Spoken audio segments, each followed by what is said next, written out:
Hello, everybody. I am Goldilocks. I do see that my mic is reacting this time to start out with, so that's good. TikTok likes me this time. The app is going to treat me well, hopefully.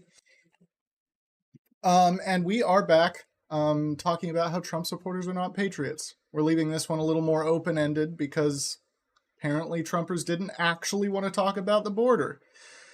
Even though that's the only thing Trump ever wants to talk about, they didn't want to talk about it. So this is how it goes. We're just gonna do whatever you want to do, I guess, because that's what we're gonna do anyway. Because you can't have civil discourse, so we're just gonna let you have your way and leave it open ended, and we can talk about how you're not a patriot if you support Trump instead.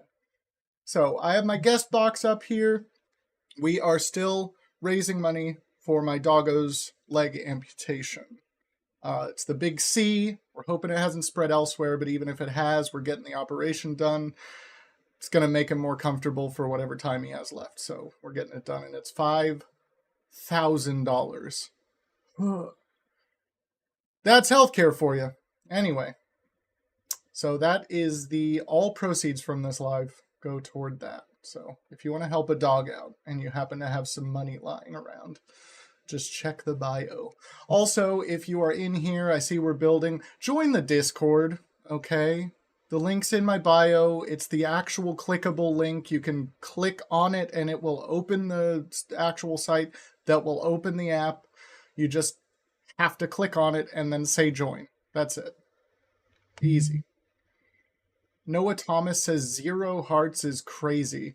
Bud, you're here in the first minute, so congrats, I guess. You might as well have commented first, like the word first, because you're here. So anyway, do also, thank you, Noah. Do also tap the screen. I do need 100,000 likes in this little go around for the next sub gift. So we're about a third of the way there from just last night. So I should have plenty of time to get it, especially with having a little extra time today and tomorrow being off. So if you are somebody who would say order a bunch of MAGA hats, I want to talk to you about why you're wrong for that.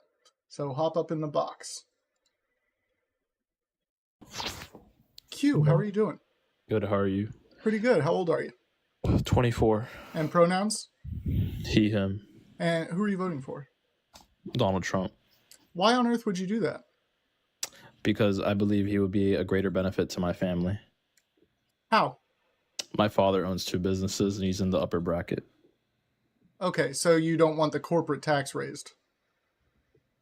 I'm sorry? So you don't want the corporate tax rate hiked. Correct. Okay, so it's out of selfish reasons. Yes. Okay. I'm voting for a president that would be a greater benefit to me than one that would do me more harm. Does that make sense? Oh, yeah, no, that definitely makes sense. You're voting for him for selfish reasons. That makes sense. Am I wrong to think that way, though? Yeah. Okay, can you tell me why? Because Donald Trump being elected again would be absolutely harmful for minorities, women, so the majority of Americans.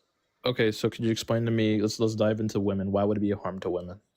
Do you agree that he has been held civilly liable for rape? Has he been proven for that? Yes. Then why is he not behind bars? Because it was a civil case. Okay, so do you know how the courts work, or? No, I'm not really into law. Okay, so yeah, you can't go to prison for a civil case. He paid a hefty fucking sum of money. What was the evidence used against him, though? You got to tell me, bud. Wait, but if he was proven, what was the evidence? Do you know any of it? Do you know a single piece of evidence that was brought forward in the case? No, that's why I'm asking you. I thought you would know. I do, but I'm not going to educate you on it. Go read up on it. Okay. Well, regardless, how does that affect women's rights? How does that affect women's rights? Yes.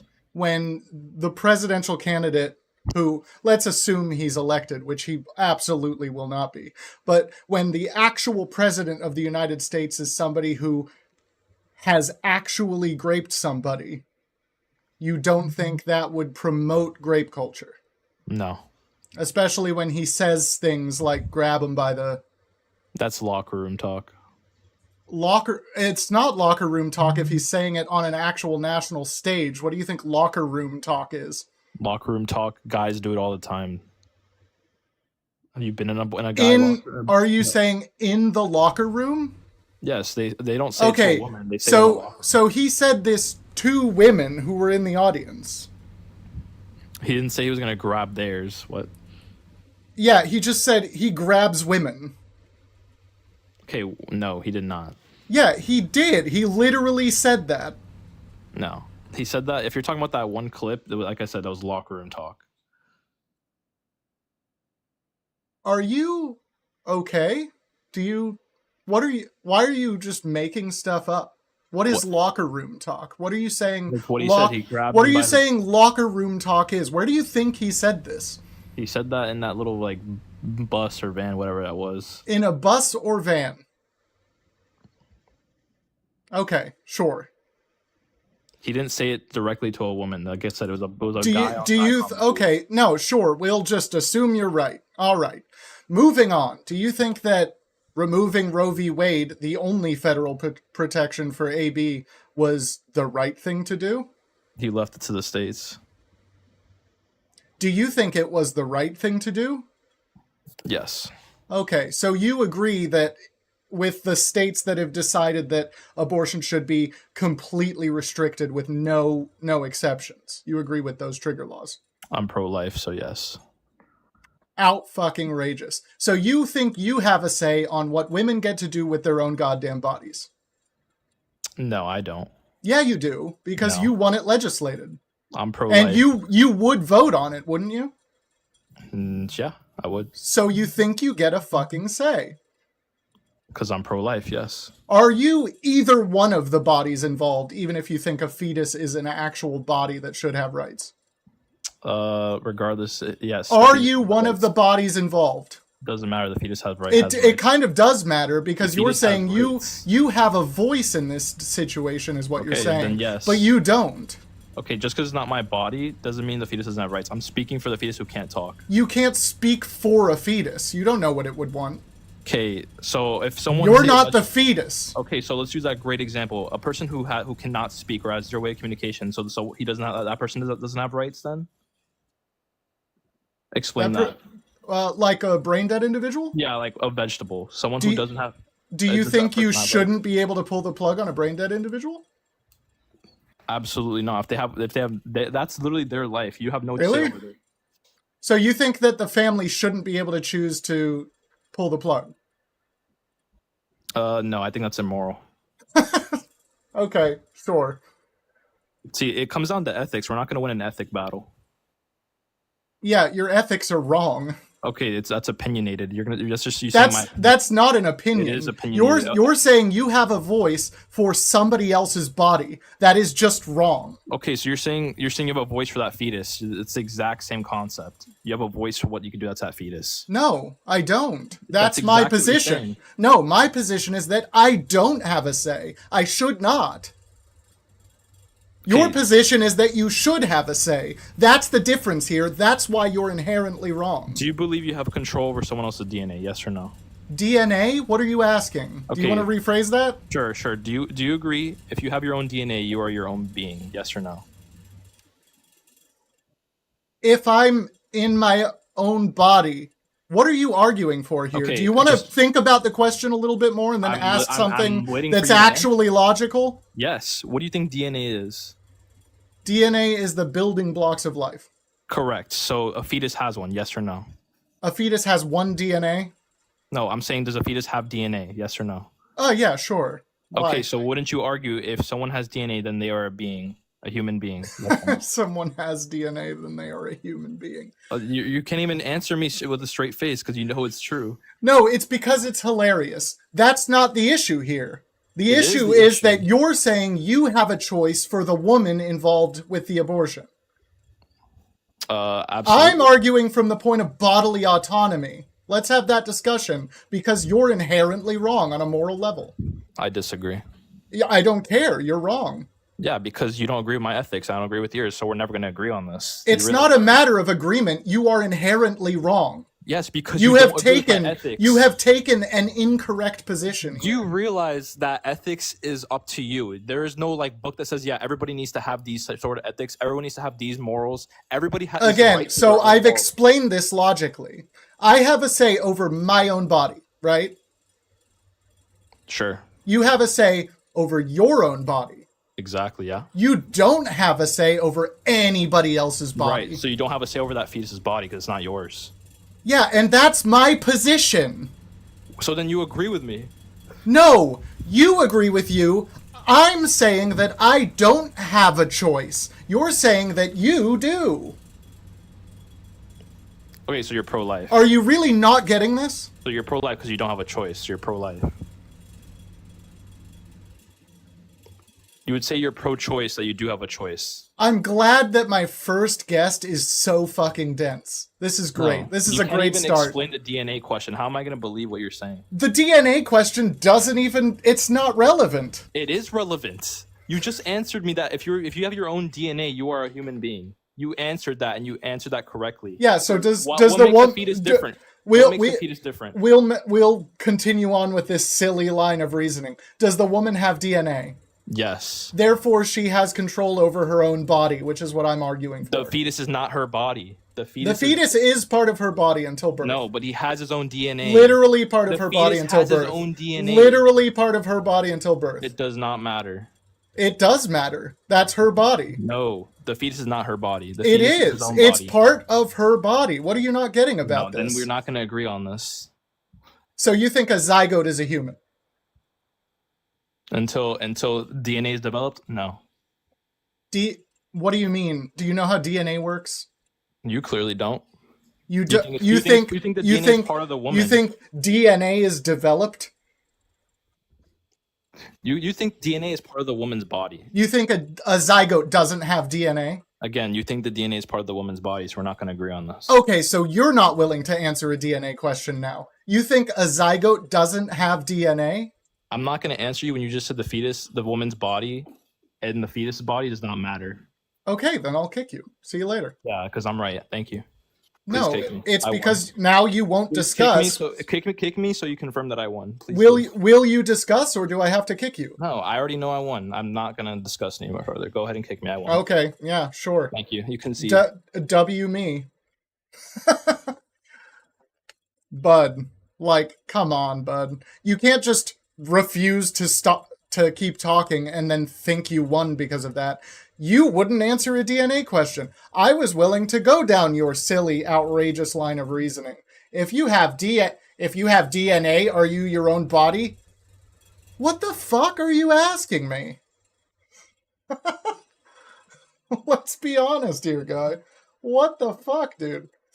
If you can share the live, please do. Just share it with the first 10 people TikTok lets you. I just got up to 247 concurrent viewers, and I need 250 for a current goal. Mike, how's it going? Pretty good, bud. How are you? Pretty good. How old are you? I'm 50. And what are your pronouns? He, him, his, I, Nice. me, Nice. Who are you voting for? her. Probably Trump. How on earth can you bring yourself to do that at this point? Just all the stuff that's going on. I mean, he was president once. And That's vague. What do you think's going on? I just don't necessarily agree with Kamala's stance on everything. On what specifically? Let's talk about one thing at a time.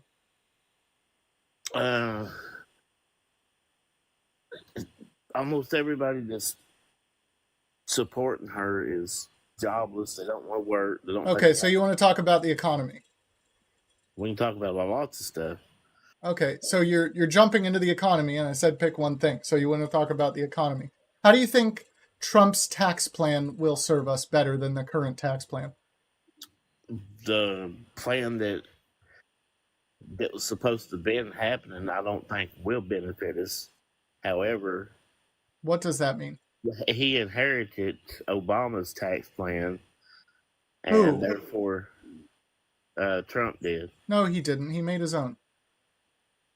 Oh, the first couple of years he was in office, he wasn't under Obama's plan? No, he had the Tax Cuts and Jobs Act. That's his tax policy.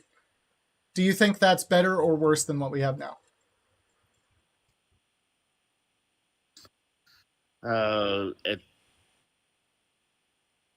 At what's current, I think it's worse, but I don't think that's necessarily how it's going to go on this. Okay, so Biden did inherit Trump's tax policy, so that's what we're under still.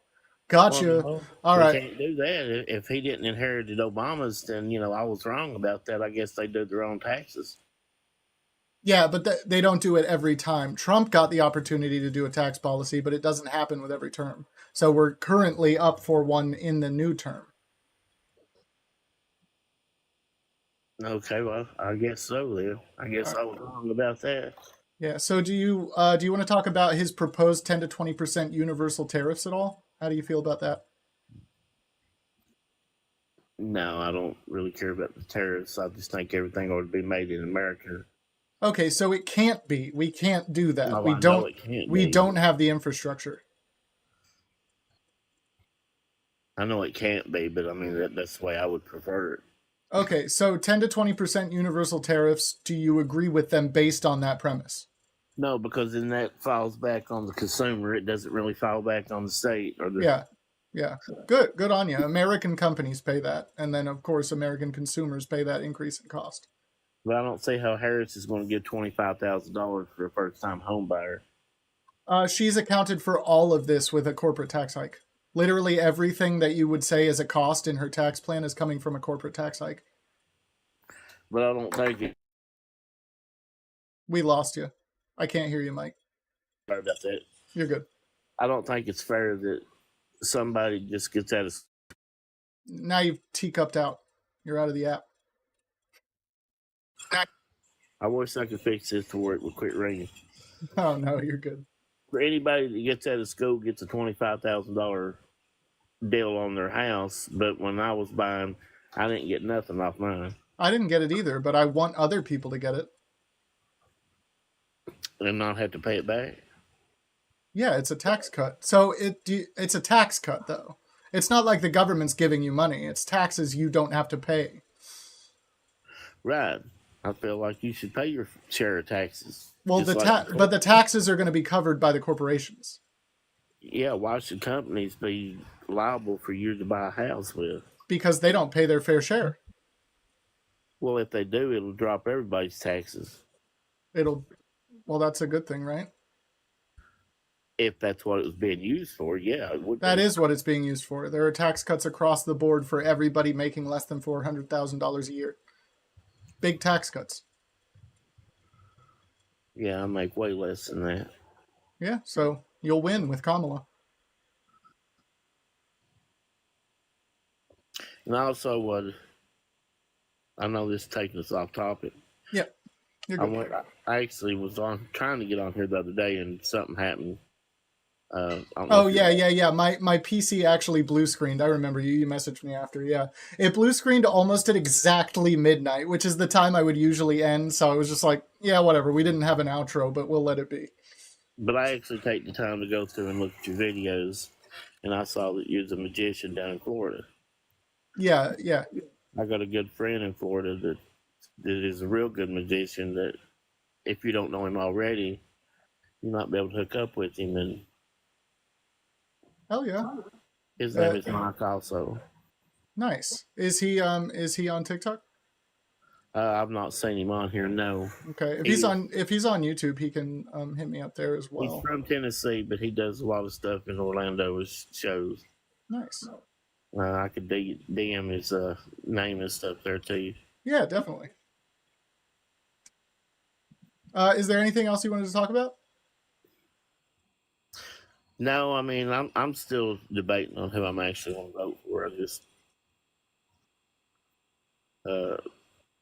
That was my main issues. All right. Yeah. And, well, it seems like you got a good head on your shoulders. I'm not going to bash you. You seem like a good guy. I honestly do believe, though, that all politicians are liars. And they're going to say what they can to get in office. However, that's somewhat fair. I mean, you're going to... what's on the table with Trump. Yeah, to assert... Well, I mean, Trump is also a liar. Well, yeah, no doubt he ain't. He is. He definitely is. Well, then how do you know what's on the table, though?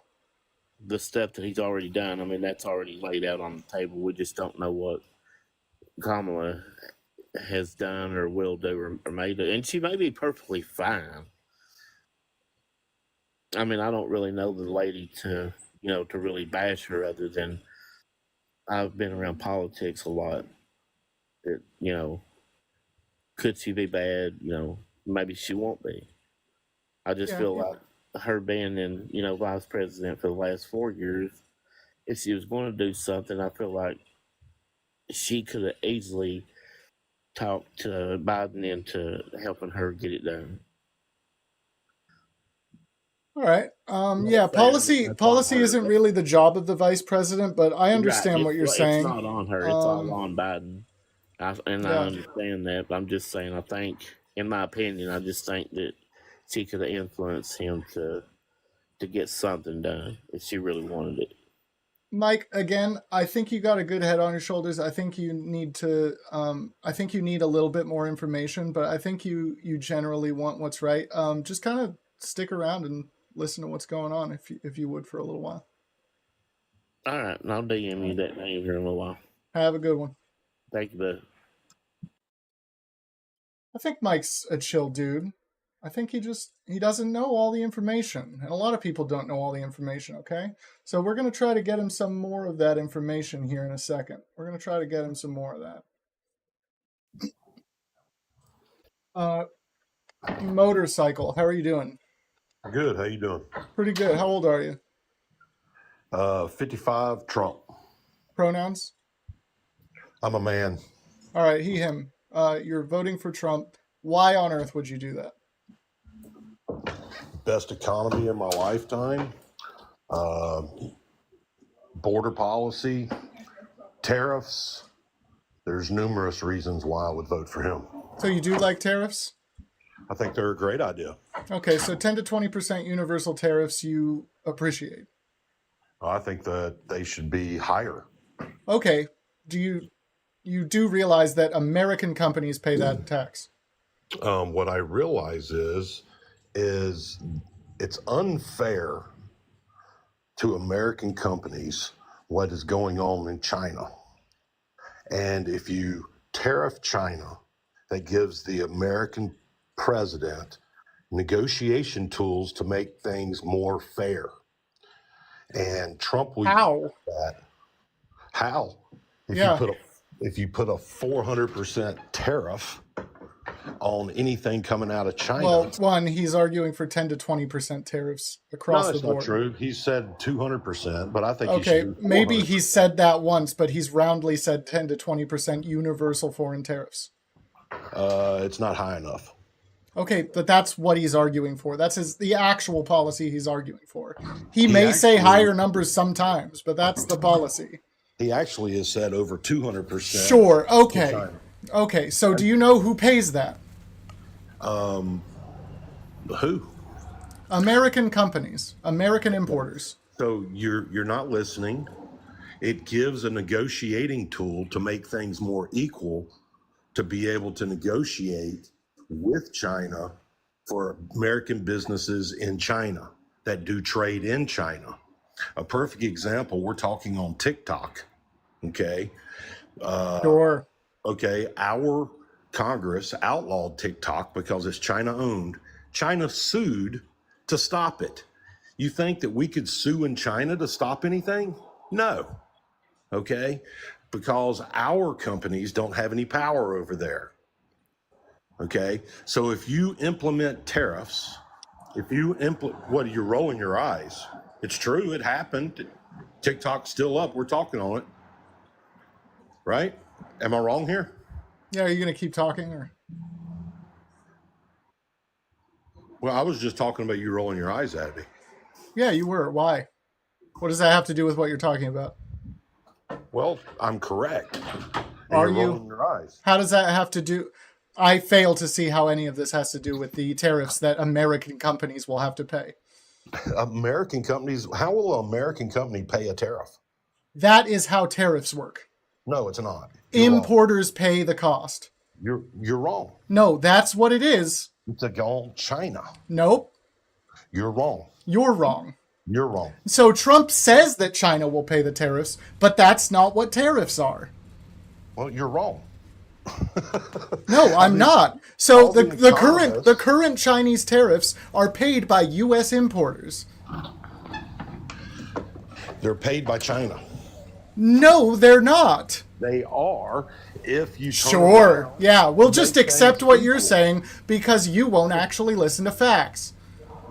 You're not listening to facts. It gives. You're not listening to facts. It gives negotiating tools. How? When we pay it. It gives negotiating tools because if Americans won't buy the product, because it's tariffed so highly, Why wouldn't we buy the product? because they're too much money. Because they're too much money. Okay, so in therefore our China's hold not on. No, selling now I anything. have another question. In our free market economy where any business can do anything at any time without regulation, turning record profits year over year, and none of us seem to care because we actually need these things and we still have to buy them anyway. What makes you think that even American-made goods wouldn't just raise their cost to keep up with the market?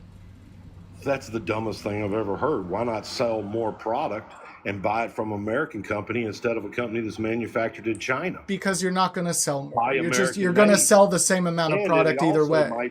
And Trump has also said that if the company moves the product back over here and manufactured here, he'll give a 15% corporate tax rate if the product is manufactured here.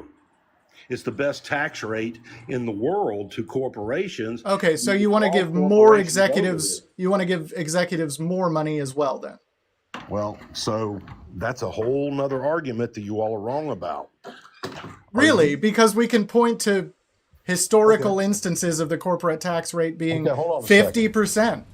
Are you aware that 90% of the corporations in the United States are owned by the middle class? What? What? Yeah.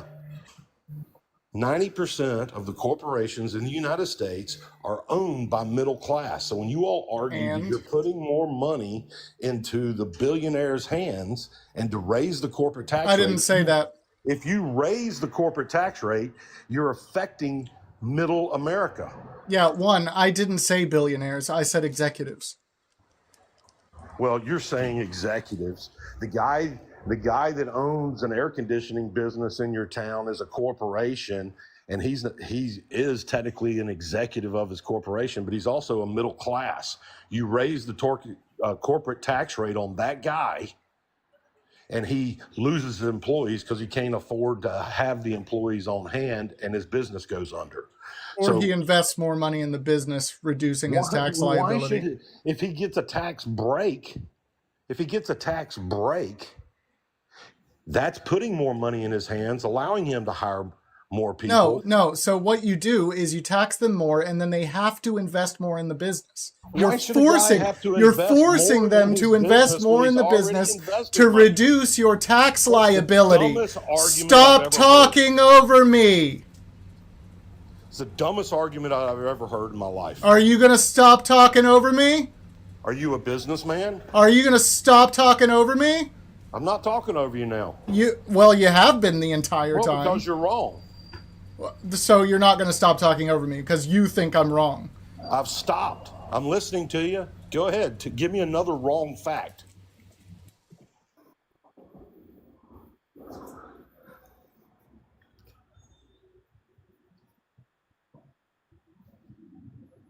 So you don't have any more wrong facts to give? You're just going to sit there?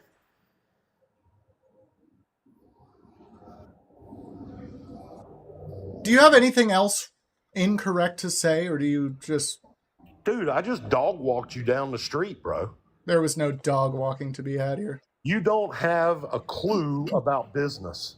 You don't know who pays tariffs. I know exactly what tariffs are. Junk ass. Will use tariffs as a negotiating tool with China to equal the playing field. Yeah, a negotiating tool that America pays. Yeah, that's smart. That's a real smart thing. To equal the playing field. Equal the playing field. That's right. We gotta equal the playing field. That's right. That's right. Bullshit. All right. And the corporate tax rate. Hey, hold on 1 sec. You know, if you believe that, that's fine. I don't care. It's an old subject. Yeah, play your little things there, but you have no facts to back up what you're saying. What you don't realize. I've only been stating facts here. I don't know what you want me to do to make you believe them, but you're just going to keep believing Trump because that's what you all do. It's not Trump. It's what the No, economist said. it's Trump. It's not who? Which economist? O'Leary. How about O'Leary. How about O'Leary? He's a billionaire that has over 40 businesses in China that get screwed on a daily basis in China, and he's for tariffs. Yeah, He's for tariffs. sure. Go listen to him. He He gets screwed by tariffs, but he's for them. Sounds right. No, he gets screwed by China. He's for tariffs, and he has over 40 businesses in China. Kevin O'Leary. Okay, he's a billionaire. I don't even think you realize what you're saying right now. No, I know exactly what I'm saying. China takes advantage of his businesses by him doing business over there. He's a billionaire, so it's a huge economy over there. So of course he's going to do business there. So but it's not. But O'Leary isn't you're an interrupting economist. me now. Yeah, You're interrupting me now. because you're talking about a businessman saying he's an economist. Well, he's somebody that actually deals in the actual business. Do you know any actual economists? I would rather deal with a guy and listen to a guy that actually is doing business than a guy that's gone to school that hasn't ever done business. So you would and doesn't know rather what the hell listen they're to talking somebody very, very rich who will benefit from Trump's policies greatly than somebody who actually understands the economy and how it works and wants to inform you of that. Somebody that's never operated a business in their life. We're supposed to listen to them instead of a guy that has ran a business his entire life. There are plenty of economists who run businesses. That's like being an economist goes a long way toward running a business. Oh my goodness, bro. I just gave you a guy that's O'Leary is a businessman. He's not an economist. He knows about economy. He deals with it on a daily basis. So you don't know any economists who can agree with what you're saying? Can you just say you don't know? Kevin O'Leary, as far as I'm concerned. He's not an economist. Okay, he's not an economist. Okay, do you know any economists who would agree with what you're saying? I don't care if so you don't. You can just say you don't know them. I'm giving you can just say you don't know. I'm giving guest. Just say you don't know, and we can move on to the next topic. Okay, there you go. All right. Guy that's dealing with it on a We've heard what you're saying, guest. Chill the fuck out, dude. Let's move on to another topic if you want to, because obviously you know nothing about the economy. You know nothing about it. You know nothing about it. Just because you say I know nothing about it doesn't make it actual fact. It does, I'm talking about a man that has 40 businesses over there that thinks tariffs is a great idea. Because it gives our government power to negotiate with China to level the playing field. Again, we've heard what you're saying. Okay. So we'll agree to disagree. You can think that. You can think we're agreeing to disagree. We are. Is there anything else you want to talk about? Let's talk about corporate tax cuts. Kamala Harris wants to raise corporate taxes. Yeah. Trump wants to cut them. Yeah, so we've already kind of gone over this as well. But we have, and you're wrong on that as well. So you think so historically, every time the corporate tax cut, corporate tax rate has been raised, they just feed money back into the business. Employees are more happy. More gets produced here. The end. You're wrong. I'm not wrong. You are wrong. That's what's happened every single time the corporate tax rate has been higher. You're wrong. I'm not. I don't know what to tell you. You obviously haven't done any research on the economy ever. You haven't done any. You haven't done any. I own my own business. I actually own 3. Again, owning a business does not mean you know how the economy works. It means you know how to make money in the current context. It knows how corporate taxes affect your business, dummy. Somebody just said wrong. We are paying more. I love that because it's Trump's tax policy. So I don't know. Yeah, it sure is. And it affects corporate taxes. 90% of the corporations in this country are owned by the middle class. What do you not understand about that? How do you feel about the current tax policy? I think it could be lower. I think any government tax is too high. How did you feel about, you think all tax is bad? I think if you could lower taxes and put the money back in the people's hands to do what they want with their own money is a good thing. Okay, Kamala's trying to do that. Money. Kamala is trying to do that. How is she doing that? By raising the corporate tax rate. She's lowering taxes for citizens. Corporate owners are citizens. You really don't know how this works, dude. No, you don't. You don't. Okay, that's fine. Corporate, by reducing the corporate tax rate. Do you want to talk about anything other than the economy now? Because obviously we can't get anywhere on this because you won't listen. Dog walked on both of these so far. Yeah, sure. We'll let everybody else decide what's happened here. I can tell you this, all right? The corporate tax cuts puts more money back in my business, allowing me to expand my business and hire more people. You can roll your eyes all you want, but it allowed me to do that. Sure. Well, I'm speaking from experience. Sure. Now, do some of the multimillionaire corporations buy back stock and stuff like that? Of course they do. And does it benefit them maybe a little more than the average guy? Sure it does. But the average guy still a little bit more? Sure. But the average guy benefits. Sure.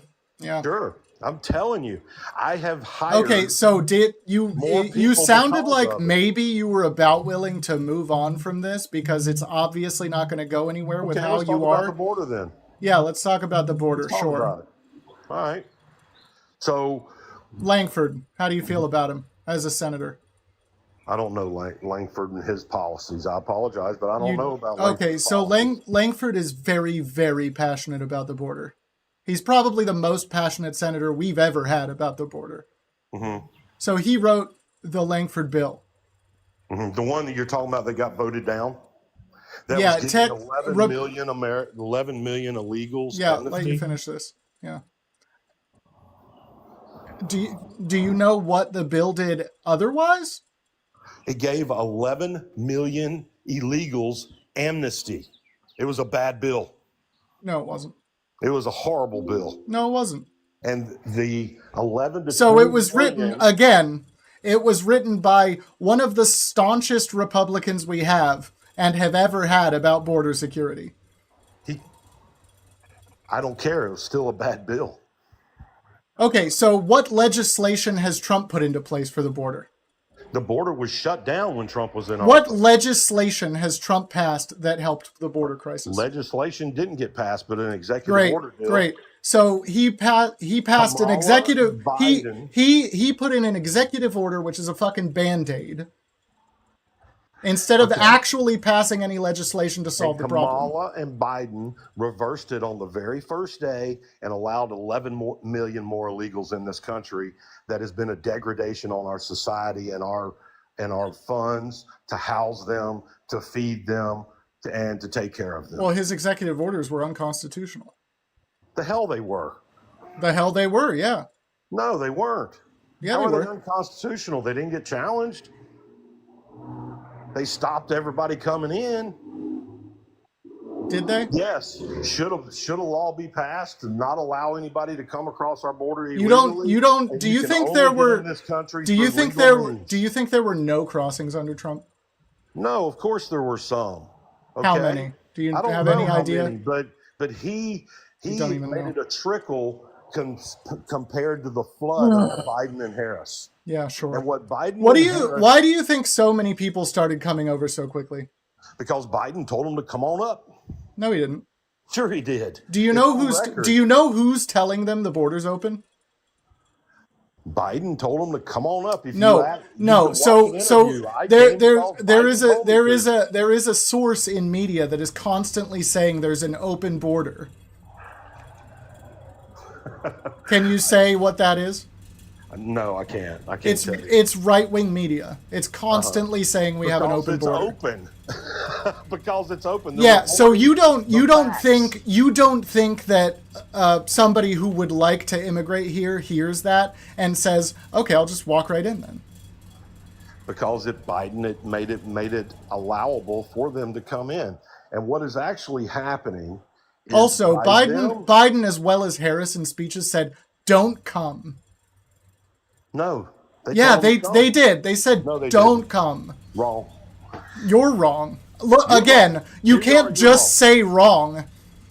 Sure I can. You What did. the fuck is wrong with these people, dude? I can tell you this. Congratulations. Bullshit. They just tried to give 11 million people We all amnesty need to in laugh. that bill. We all need to laugh. Who's they? When they tried, Who tried to give the 11 million people amnesty? Who Biden and was Harris. it? Biden Who and wrote the Harris. bill? Biden and Harris tried to Who pass wrote the bill? Congress or whoever. No, wrote it in Langford wrote the Congress. He bill. wasn't the only one that wrote it. He was working across the aisle with two specific Democrats. Well, he's the swamp. Get him out. Langford?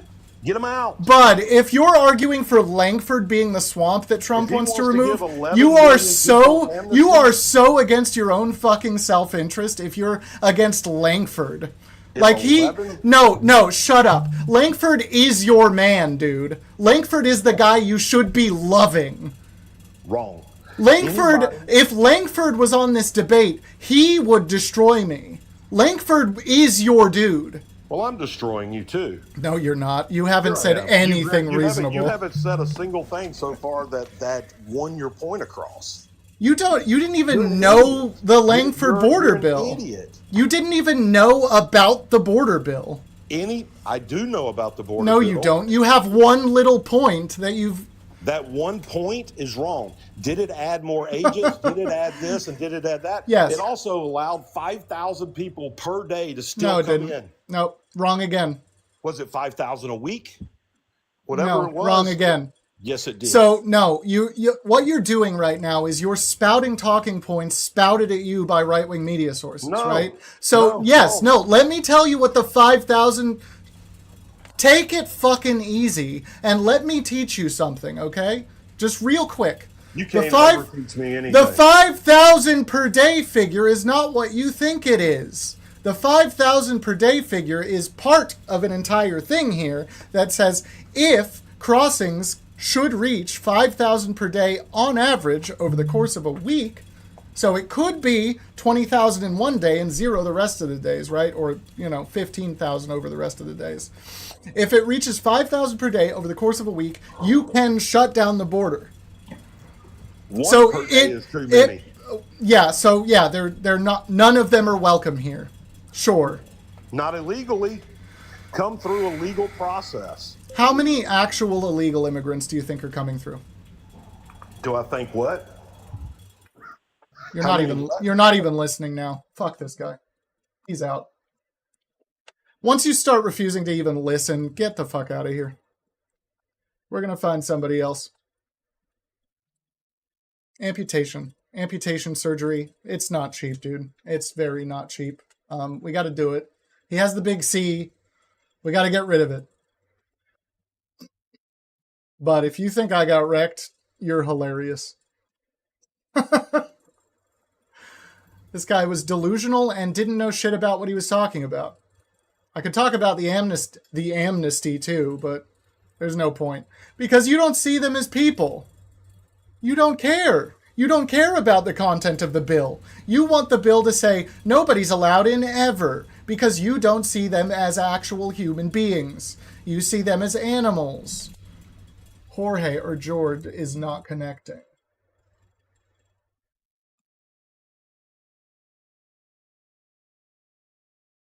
Oh, of course McDonald's was set up and staged. Look, this man We got didn't illegals work a coming full in. day at They're not McDonald's. Americans. Tito, you okay? Let's keep it simple. Tito, how you doing? Let's keep it simple, brother. Let's Tito, keep it simple. you got to answer my questions. How you doing? Go ahead. Go ahead. I did. How are you doing? Doing good, doing good. How old are you? 20. What are your pronouns? I'm a man. And who are you voting for? Trump. Why on earth would you allow yourself to do that at this point after all he's done against the American people and the Because I know what's Constitution going on in and the the border. I've seen the Constitution upon which this great nation was founded? I've seen the border. How many people coming through? Oh, I seen it, dude. I seen it. It's true. Yeah, sure. It is true. I Yeah, don't sure. have to lie. How many people do you think are coming through? Whew, more than 10,000 a month. Okay. It's not a joke. This is not a laughing no, situation. 10,000 a month is laughably low, actually. That wouldn't even Way be a more. problem. The number's way more higher. That wouldn't even be a problem. So that's a terrible first It is guess. a problem. Yeah, but that wouldn't be. Illegals So coming in. why would you guess They're not that? Americans at the end of the day. Why would that be your guess? Are you At just the end of the day, terrible they're at not guessing? Americans. Let's keep it simple like that. Tito, what do you think They about need the to border come in through the bill? right way. They're skipping the line that people are trying to come in. Tito, are you going to listen? You can't listen, man. Because if you're not going to listen, I'm going to move on. Oh, he's going to leave. He's going to run now. Tito going to run? All right. Perfect. Of course. That's good. That's good. Tito, run away because you're not going to listen. We can't have an actual discussion if you're not going to listen. So finish leaving. Like you've only half left. You left the app.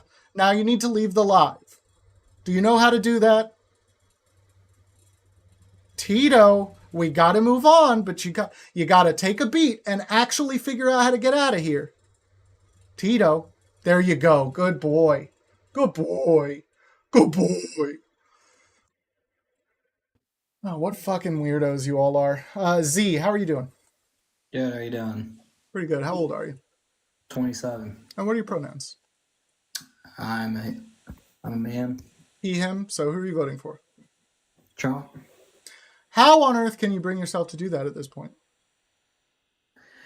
Well, I could do from economic stance, because I heard you talking to the other gentleman about tariffs Mm-hmm. and the consumers paying the tariffs. But Well, what no, the American companies pay the tariffs. yeah, the consumers. Yeah. It That's right. trickles down to consumers, but the immediate Right. tax is on American importers.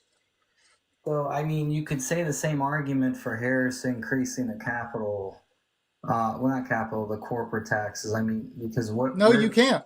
You got to You point can't. to a period in history in which prices have risen because of that. Payroll taxes. What? Who pays payroll taxes? No, you have to point to a point in history in which raising the corporate tax rate actually did raise prices. Because it doesn't exist. That hasn't happened. We're not talking about prices. We're talking about increase. We are talking about prices because you're saying if we increase the corporate tax rate, they will increase prices to cover it. They will increase your payroll tax. Yes, they will. They'll take more money from your paycheck to pay for that tax, the extra tax. That's a fact. The That's company will increase your payroll tax? they will. What? What are you talking about? Have you ever gotten paid? Have you ever looked at your statement? Do you think payroll tax comes from the company itself? Income tax? Is that what you're talking about? So who pays their workers? Who? The company. Okay. So you're on the right track now. Do you think income tax comes from the company? What? Oh my God. Okay. Do you think companies instate the income tax? They do. They implement their tax. They implement it. You think income tax comes from the company you work for? No, payroll tax. Okay, so your businesses are taxing you on your paycheck directly to them. They're taxing. Because that shouldn't happen. They are. Unless you're talking about paying into benefits. Private, private. Payroll tax, this isn't a thing, dude. If your companies are doing this to you, that is illegal and you should probably sue them. Okay, well then I'll sue them then. Okay, because income tax comes from the federal government, right? Right. Payroll tax as an additional thing is not a thing. Okay.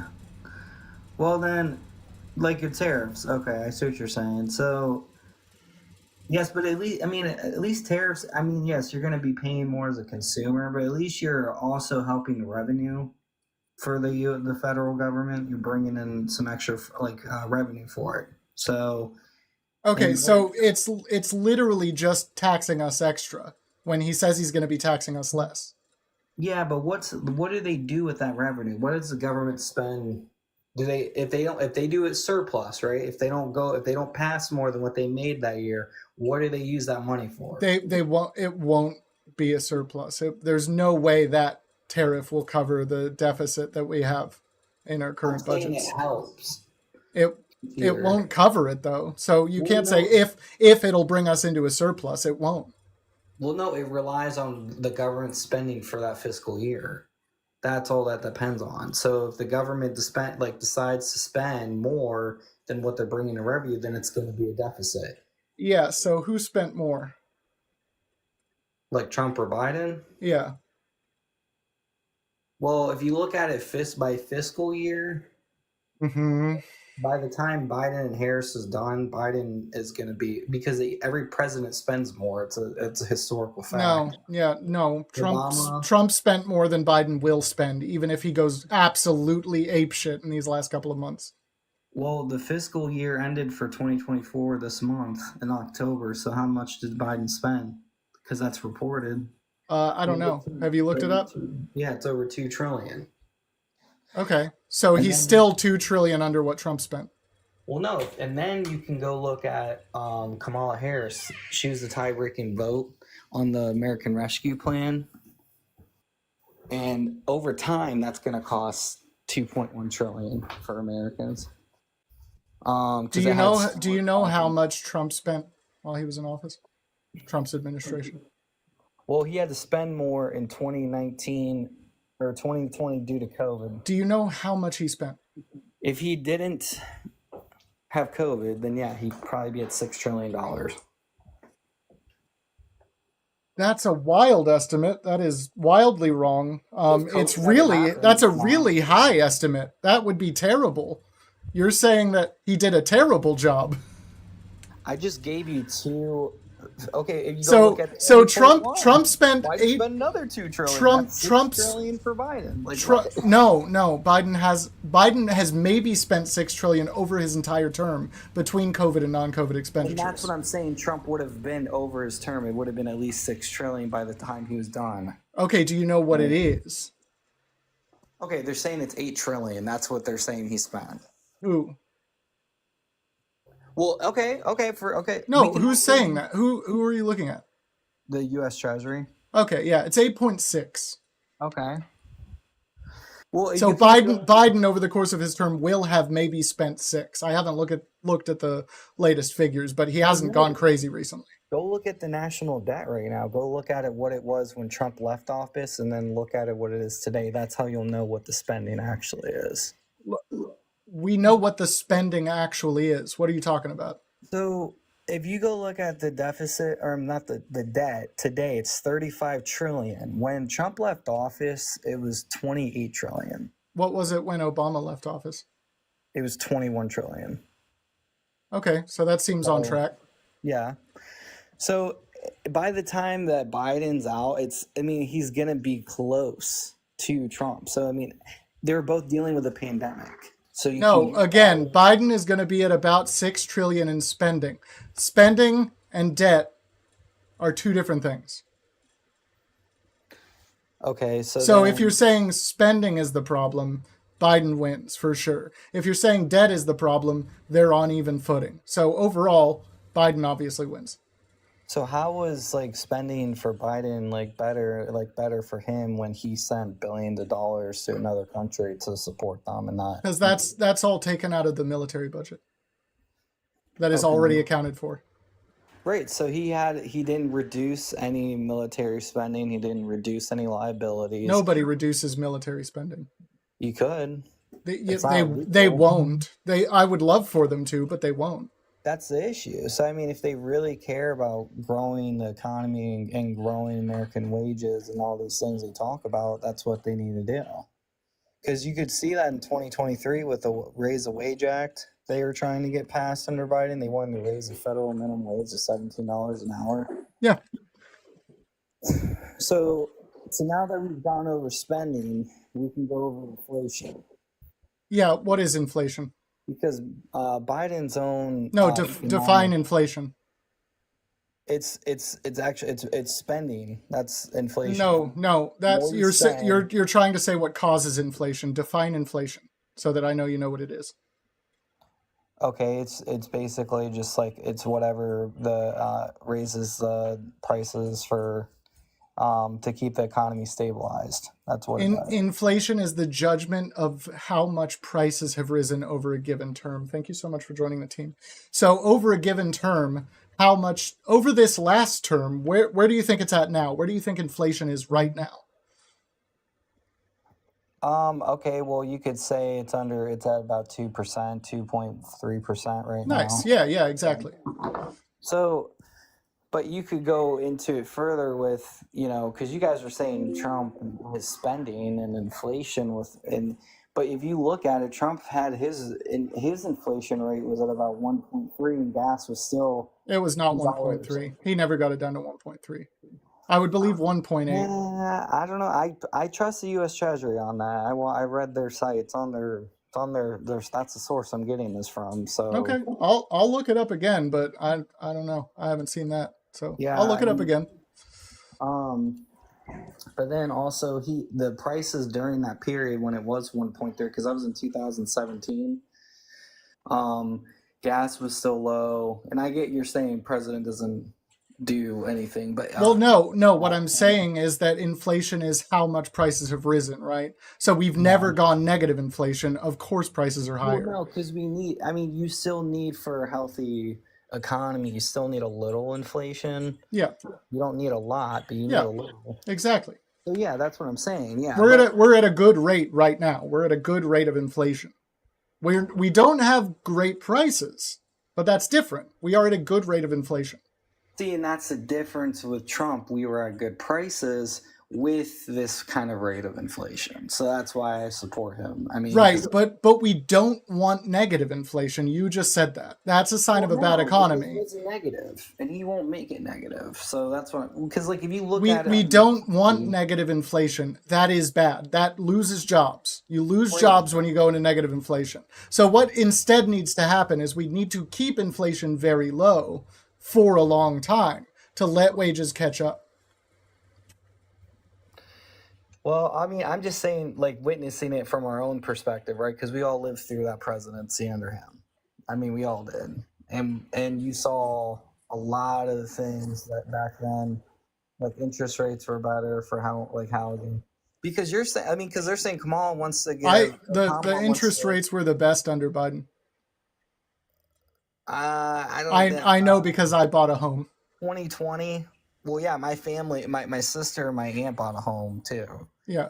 Their interest rate wasn't that great. They don't have much debt to ratio, and they went to school, they're educated, and they don't have much debt. So, hey Joe, thank you for the subscription. Thank you so much for joining the team. Glad to have you. Yeah. So I got a house at 2.4% under Biden. What state was that in? Florida.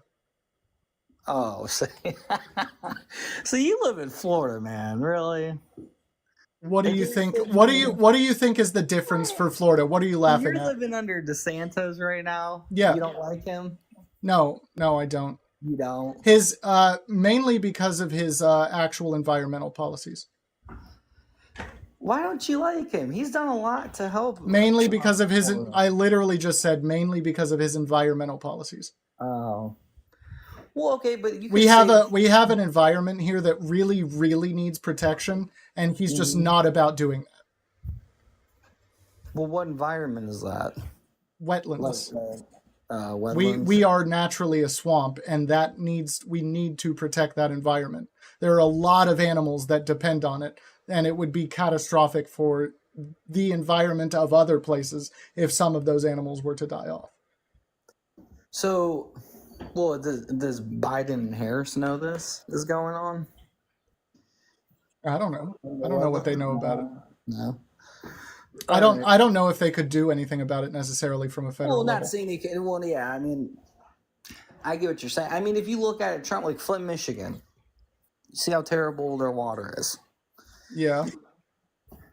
Trump actually he actually signed into law. Well, not law, but he passed something to help reduce the like toxicity in their water. He built more filter over in Flint, Michigan. So, well, they still have a problem, right? So he right.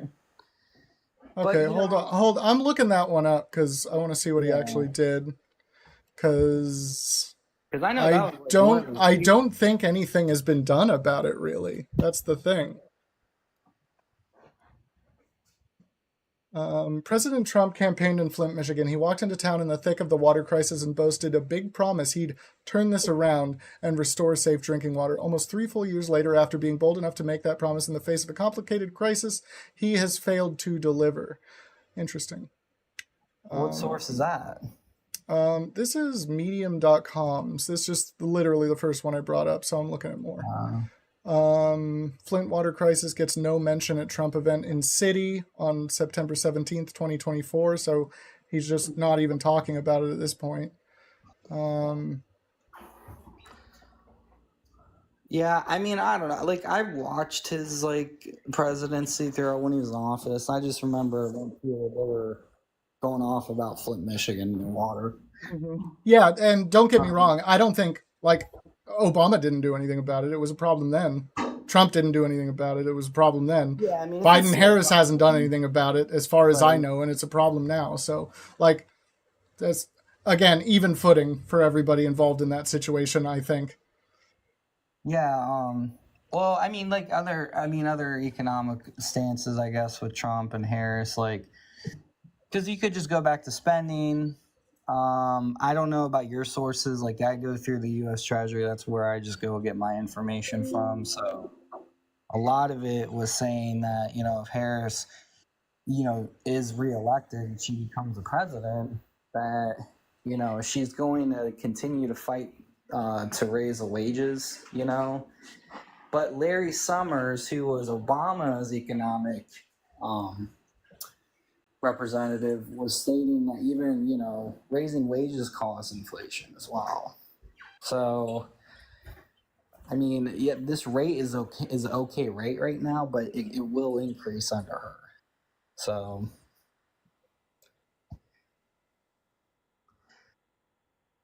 I don't know why you'd want to do that after a lot of people are struggling with the prices already.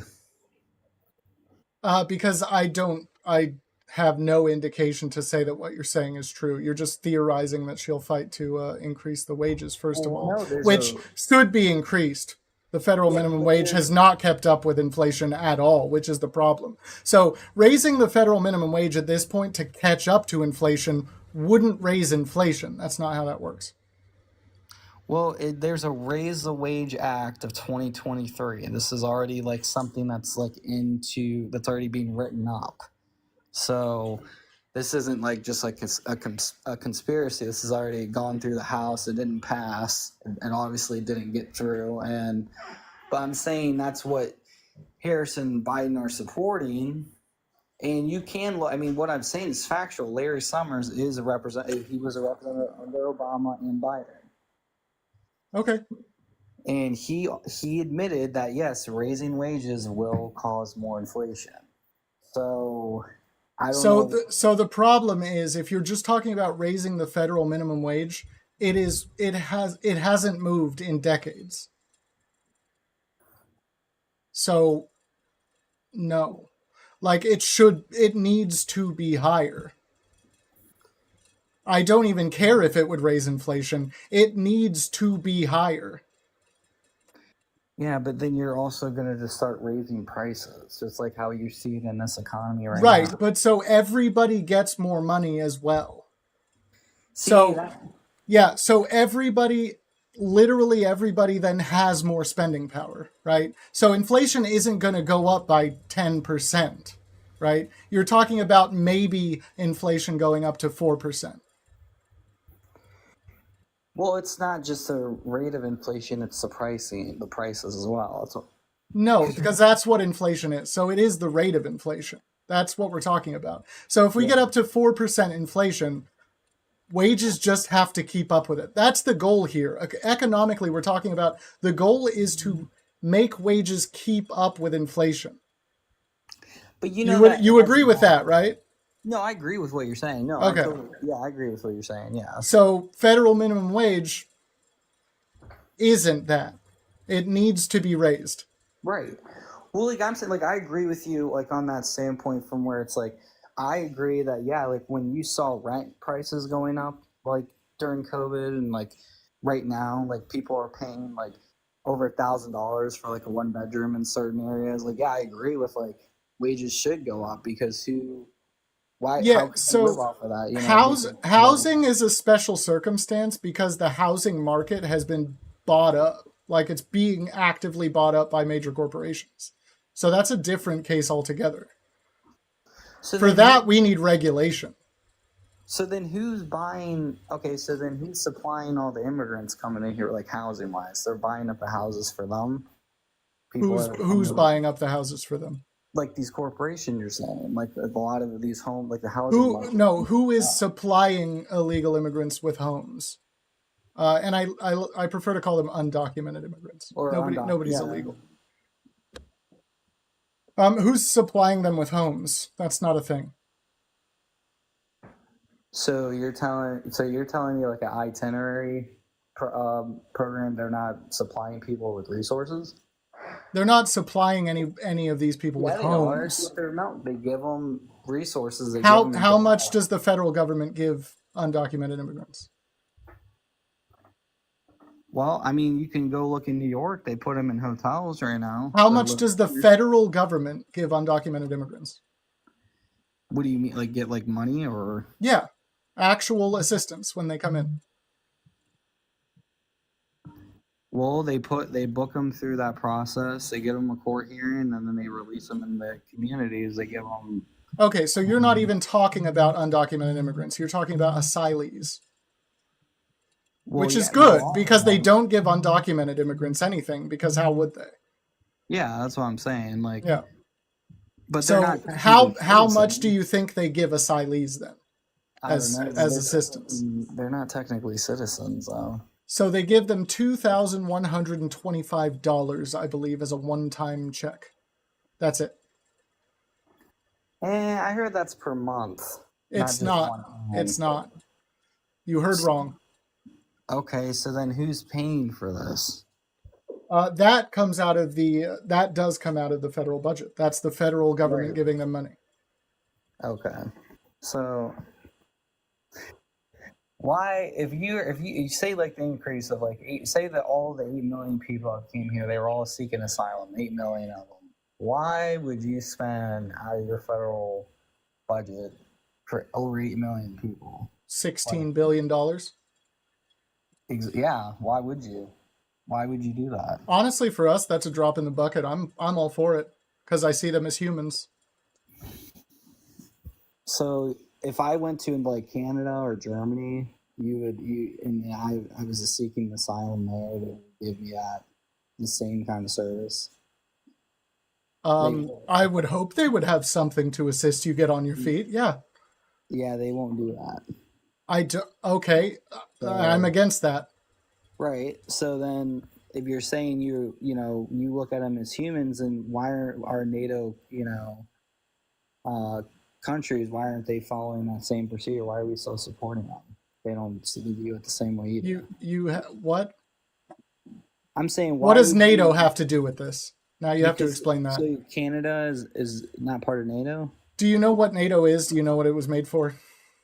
Okay, yeah, it's made for protecting. It's an alliance. Okay, so it has nothing to do with what you're talking about. Yeah, I mean, but like I'm saying, like, why would you continue to protect them if they don't want to bring you into their own country like a human, like you're saying? Are you gonna? What? Why wouldn't what? you? We can disagree on policy and still be willing to protect somebody if they're invaded. But that's your argument that we're human, right? That's your argument? My argument is that all of these Okay. people are humans, Okay. which so, isn't really an argument, it's just a fact. Right. So then why isn't Canada looking at you as a human? You I can't don't. just go. This you can't isn't. just go What are seek you asylum saying? there. I just We said- it's not the same. we can't seek asylum there. Do you think Right. they have no asylum process? Or Germany or countries like that. Do they have no asylum process? No, they don't. They don't supply the same amount of resources as America does. for people. Okay. Okay. We can disagree on what needs to be provided to asylees. They're Okay. allowed to develop legislation. Mm-hmm. I'm not going to tell them what the correct legislation. I don't know how much money somebody needs to live in Germany. I have no frame of reference. I don't care how much they give people. They need to decide that. Right. Because we're all humans, right? People are trying to live. They're trying to. Are you going to keep going on this, or will you accept I don't know what somebody would need to live in Germany, so I can't tell them how much to give asylees? Okay. Is that acceptable? Yeah, that's acceptable. I have no frame of reference for that. Yeah, that's fine. Okay. Well, I don't know. I mean, I've just seen in the last 4 years, like Harris and Biden, they're hiding. You know, they read teleprompters, and these people are actually not in charge. How many presidents do you think have never read a teleprompter for a speech? Trump. So Trump has definitely Trump read does. off a script. Trump has definitely read off a script. You can tell when he is, because he's not being an inflammatory piece of shit. No, I'm saying every single time you're speaking about something important that matters to Americans, you're not reading off a script. That's what I'm saying. Oh, they don't do that every time either. Kamala does. She doesn't. Not every time. But then she stumbles. In fact, half the time it's been pointed out she was using a teleprompter by right-wing media sources. Turned out it was false. Yeah. Yeah. Okay, well then, you're telling me right now that you think Kamala is the best option for this country. Oh, yeah, for sure. Hands down, 100%. Okay, but then tell me this. If she's the best person to run this country, why hasn't she done anything for the economy? For one, the administration has done things for the economy, and two, she's the vice president. Okay, and then why hasn't she gone down to the border? I believe she has been there, but also that's not her job. Well, because if you go back and look in March 24th of 2020, President Biden announced her as the border. Don't say borders are. But who's in charge of running the border? That was back on March 24th. The Director of Homeland Security.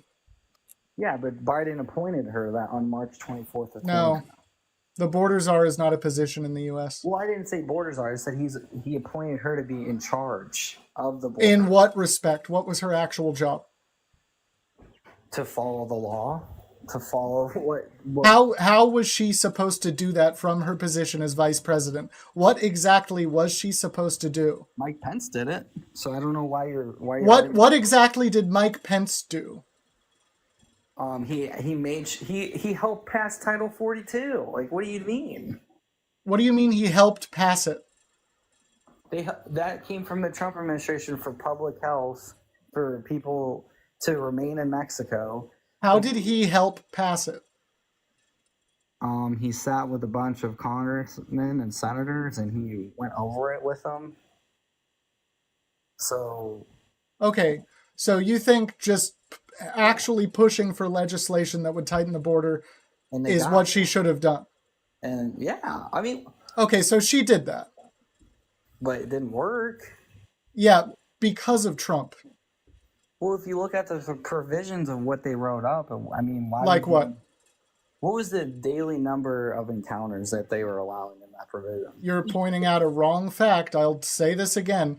There was not a 5,000 cap per day, right? It's not like we are automatically going to let 5,000 people in. That's not what was being said. The provision is that if an average of 5,000 per day is reached over the course of a week, or 5,000 in a single day, we can then shut down the border for a period of time. Okay, so then what I'm saying is, I didn't say that number, but I said, what was the number that they would actually use? You just teacupped out. What was the actual number that Biden and them said that they would use authoritarian action for the border? If there's, I don't know. Do you want to tell me? Are you talking about what's written in the bill? Yeah. 5,000 is what's written. 5,000 on average over the course of a week, 5,000 per day, and then you can shut down the border. Where are you getting this information? I went to From the bill itself. I went to the Department of Homeland Security that has a bill on their website. And yeah, sure. I would definitely trust the Department of Homeland Security's page. Have you read that thing? The whole page? Do you understand that? Also, whose job is the border again? It's everyone's job. It's not just the job. No, it's the Department of Homeland Security. It's the Department of Homeland Security. So here, everybody in the chat, I want you to go to the Department of Homeland Security and read the page and read the whole thing. Read all the subpages. And keep in mind while you're doing it, it is this man's job who's writing it. That's his job to make sure this shit isn't happening. And he's trying to push it off on Kamala Harris. So who wrote Title 8? Did the Department of Homeland Security, did they pass that? Did they write that up? Who passed Title 8? I don't know about Title 8. You want to tell us about it? What? You should know Title 8. Okay, do you want to tell us about it? Border, I can't know everything. Well, okay. Okay, so we were under Title 8 before Title 42. Okay, Title 8 is basically, it's catch and release. It's what it was under Obama and Biden. It's what was under Bush. It was under a lot of presidents for Trump. So what it does is it passes more legislation for the border. It makes more border restrictions at the border for people to come. If they're undocumented, say this. Okay, I'll give you an example from Title 8 for an undocumented immigrant. Okay, so if an undocumented immigrant comes into the United States and they are unencountered, okay, and they got past the border, if they tried leaving the United States through the southern border again and they got caught, there's a 3 to 10 year ban. That's in Title 8. A 3 to 10 year ban on what? From them entering the country ever again if they try leaving and coming back. So that's, do you see how that doesn't actually solve anything? Yes, and this is what I'm trying to tell you. This is what I was trying to say. So with Title 8, us being under Title 8, that was basically what Trump was fighting against. He wanted to remain in Mexico. Okay? And you've heard about that. Everyone's heard about that. It was a terrible social injustice. It's not terrible because of the example I just gave you from. Yeah. So do you know what kind of conditions the Remain in Mexico people were living in? So you're saying we should care about the conditions they're living in and not helping them in their own country? Yes, that is the point of the asylee process, caring about the conditions they're living in. That is the entire point of us having that. So then you care about how they work under underpaid jobs, like under minimum wage jobs. That's what you care about, bringing them in here for? Really? What? What are you talking about? Most of these. Asylees are legal citizens. You know that, right? Yes, but they're working underpaid jobs. So what are you saying that you're really helping them? You're not helping them. You're having them come in here and work for a shitty ass wage, and then you're telling them, yes, you've earned freedom. This guy thinks he's got a point here. I love this. What? I love this. Yeah. So what kind of jobs? What kind of jobs do you think they were working there, where they would prefer to work underpaid jobs here? So then, okay. And I see what you're saying, but the same thing, it doesn't imply like they're coming here for a better life. They're coming here to be at the bottom of the socioeconomic class. And that for a lot of them is still gonna be a better life. No, because in America, we have America's dreams, like, the American dream. We want people to prosper. We want people to. They're not coming here for the American dream. They're coming here for America. Why not? We want them to be citizens, right? Why don't they want the American dream? They should earn it. They deserve it. Why do they need to come here to work?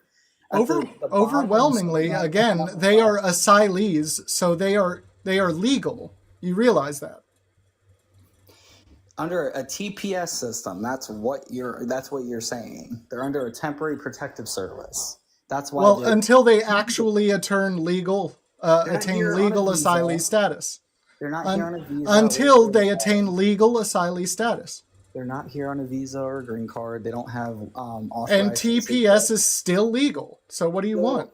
Okay, so then can they go apply to my job, which on my resume says, "Are you a U.S. authorized citizen?" Can they say no? So are you going to take that up with your? Are you going to take that up with your company? What? That's okay. You're arguing for them to be able to have that job, right? It's not even my company. It's a lot of companies. So are you going to fight a lot of companies on that? Yeah, why not? So you're saying that companies should not hire Americans? Because that's what you're saying. So you're saying we shouldn't hire U.S. citizens? No, that's a leap. Well, then why are you arguing? Why are you mad that they put that on their job applications? I'm not. I didn't say I was mad. Okay, so that's what I was just wanting you to answer that question. If they can mark yes for that question. No, they can't. And those are jobs that actually pay. Z, here's the thing. Here's the thing, Z. I have quite a lot of people in the box, and you've been up here a long time. So I got to drop you. I got to move on to the next person. Is that okay? All right, yep. Have a good day. Have a good one. Take it easy. TPS is legal. They are legal citizens. If you think they shouldn't be, you're probably a fascist.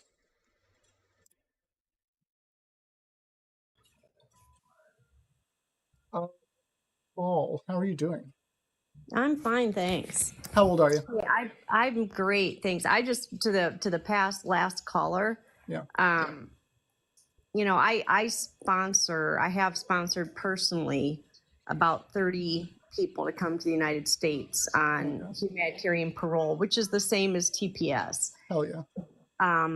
And I would just tell anybody listening that, yes, there are a few jobs where they're required currently to be U.S. citizens. Those jobs include jobs like on government facilities and some police jobs and so forth. And I'm sure that there are some companies that don't want to ever have to go through the paperwork of sponsoring or helping employees get permanent visas, so they don't want the expense and the hassle.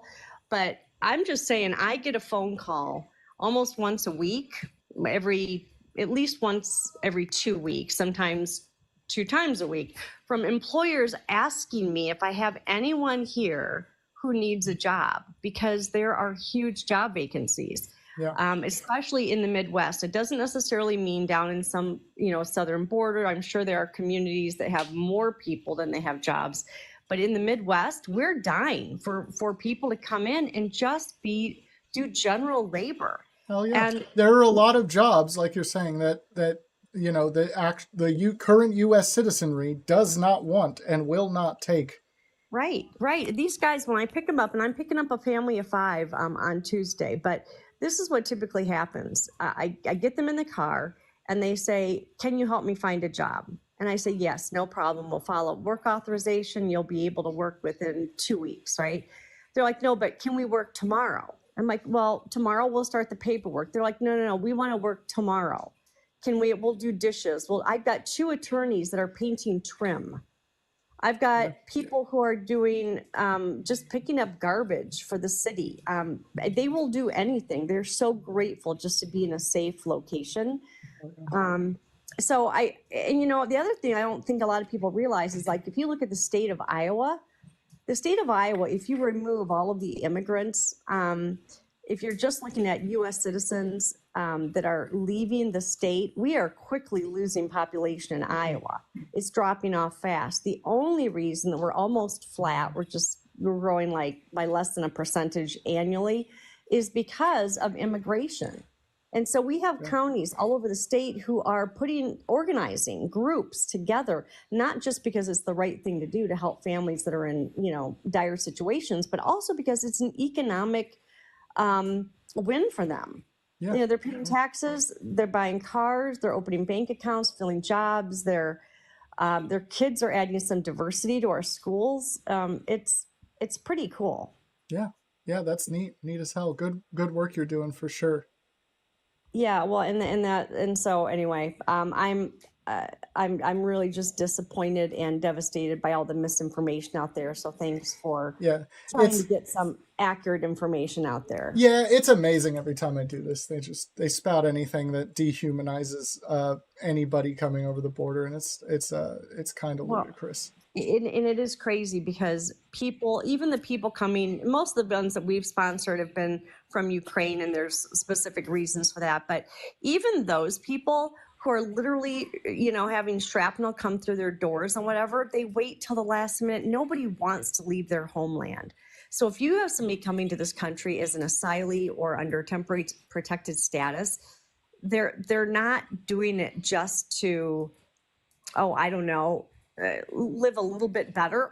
You don't rip up your kids from everything that you know and take dangerous treks across countries to get to the southern border and come through legally or illegally. You don't do that. Yeah, exactly. Unless you're desperate. And if you can't put yourself in the shoes of somebody else and ask yourself what it would take for you to pack up and leave, if you can't put yourself and empathize a little bit and put yourself in that family's shoes, then I don't know. I don't know what to say. I mean, I don't know what to do for you. Yeah. Yeah. So right, anyway, I'll let somebody else get on, but I just wanted to share that it's a big win for us when we have. And by the way, there's a couple bills that are being put together by migrant.org or migrantpolicy.org. There's a Heartland visa and a GAP visa, which would allow communities where we really need immigration and where we need more workers. It would allow those communities at their choice or as a choice to basically allow people to get permanent visas or work visas so that they can file for a change in legal status and eventually become naturalized citizens. So there's some policies out there in their bipartisan policies. If we can get those in place, it'll be a huge favor to the middle of the country. Hell yeah. Look into that, everybody. Go look. Yeah, go support those good immigration laws. Fall, great to have you. Thank you so much for the insight. Yep. And have a great one. You too.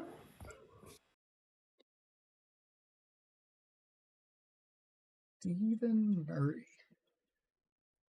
Y'all, amputation, it's expensive. We're trying really hard. So you got to do what you got to do. We got to do right by our pup.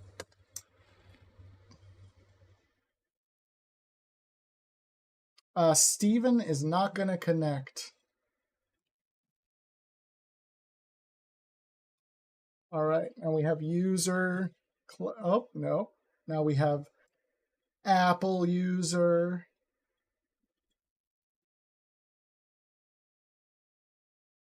No? Okay. I don't think they all just disconnecting. What is happening here? Mega Man, how are you doing? Hello. Hello. Howdy. How are you I doing? don't really mean to collect, but I'll speak. I'm doing good. How about yourself? Pretty good. How old are you? 19. And what are your pronouns? He/him. And who are you voting for? Trump. How on earth can you bring yourself to do that after all he's done against the American people as a whole? His no tax on tips, which is pretty good. He has a better foreign policy. I much prefer Israel to Palestine. You much prefer Israel to Palestine? That's right. Why? In what way? Because Israel's the lesser evil of the two. Israel is the lesser evil than Palestine. Absolutely. Make a case for it real quick, and then if you say the wrong thing, you will absolutely be kicked. What do you mean by the wrong thing? No, you make a case for it, and if you happen to say anything that is wrong enough, you will absolutely be kicked immediately. And then once you're gone, I will explain why you're a piece of shit. But let's see how you approach this. What do you not want me to say exactly? Let's see how you approach this, Mega Man. Say what you're going to say about Palestine. No, I want to know what you don't want me to say. You're not going to know until you say it. No, but I want to know, though. I don't care. You're not going to know until you say it. Let's do it. That's very sad. That's very sad. It's very sad. No, man, tell me what you don't want me to say. Tell me about Palestine. Tell me what you think about Palestine. It's gross. There, you're kicked. All right, so Palestine is a nation of people. The end. They're actual people.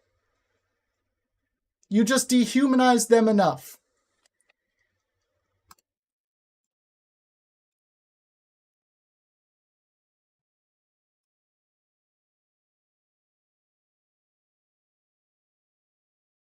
You just dehumanized them enough. I'm not going to hear you out if your entire argument is Palestine gross. Jeff, we can't disagree on Palestine. You're talking about destroying millions of people. That's what Israel is trying to do. There is nothing to be discussed about it. If you side with Israel on the Israel-Palestine debate, you're disgusting.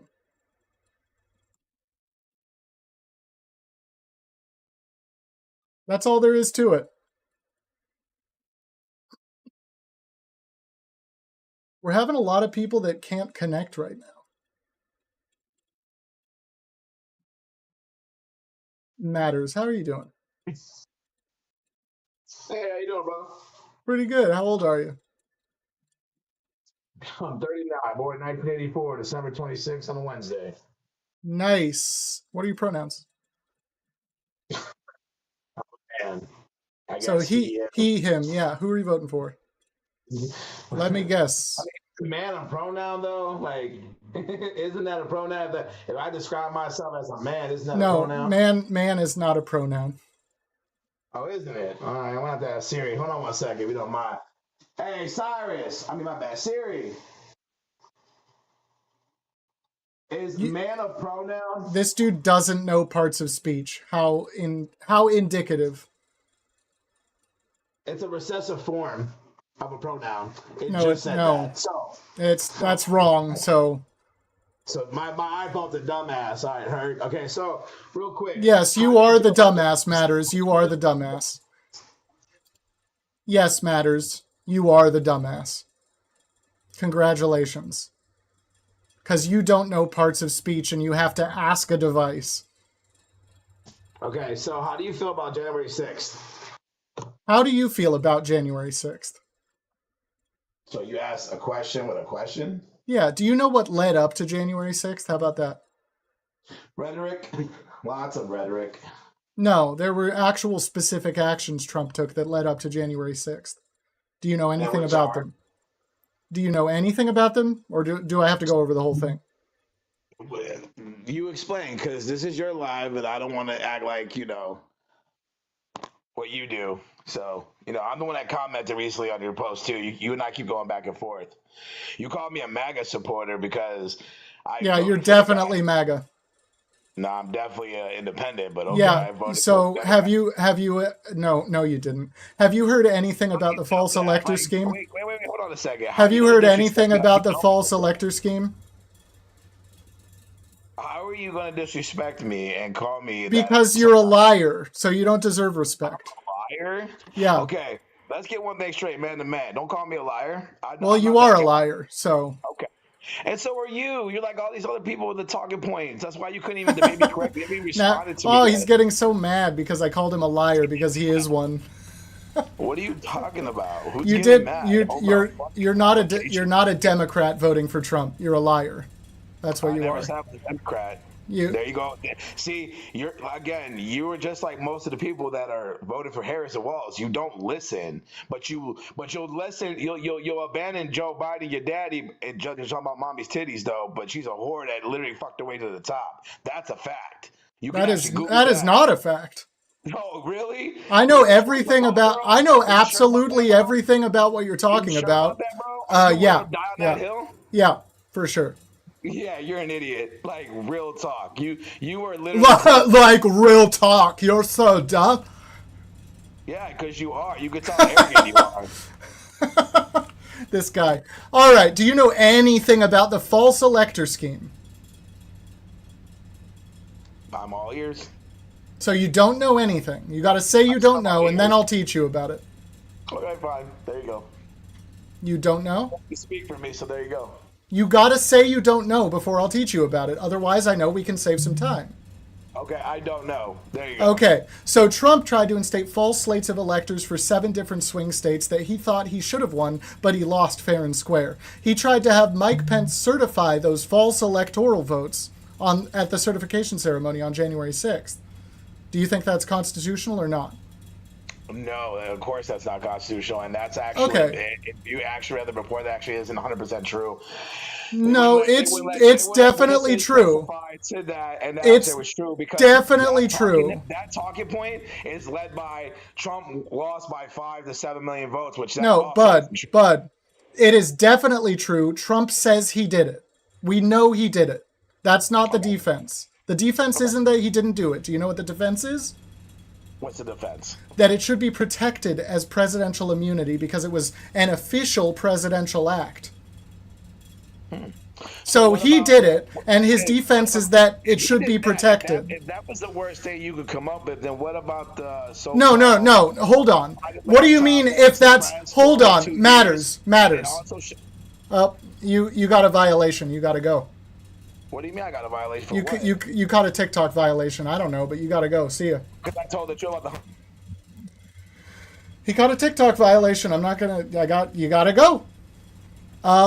So that's... I'm not going to let him get my live taken down for misinformation. Outrageous. It's probably because you said, the stuff about Kamala.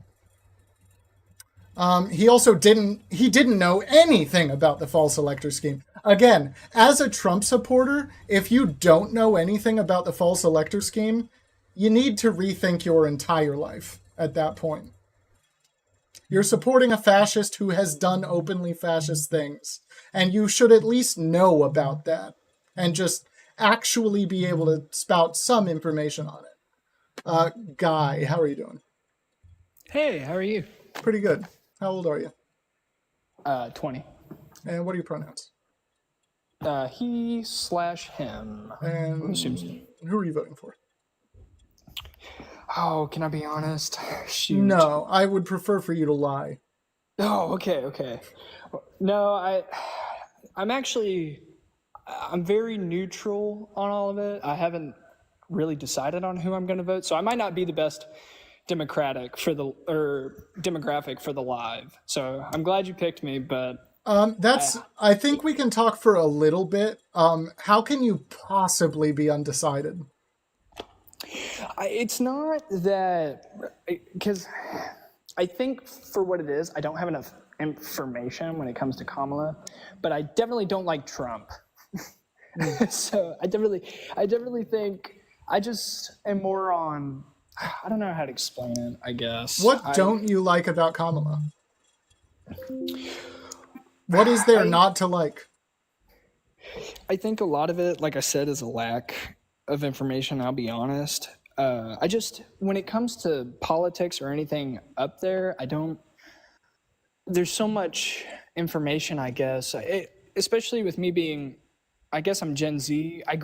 Anybody who's Gen Z who went to school grew up knowing that information is so we're talking about how many people have been misinformed about something. I just don't want to pick a side and potentially be misinformed about it and be like, oh, shoot, I'd done something else. You know what I mean? Oh, yeah. I mean, have you looked up any of the information?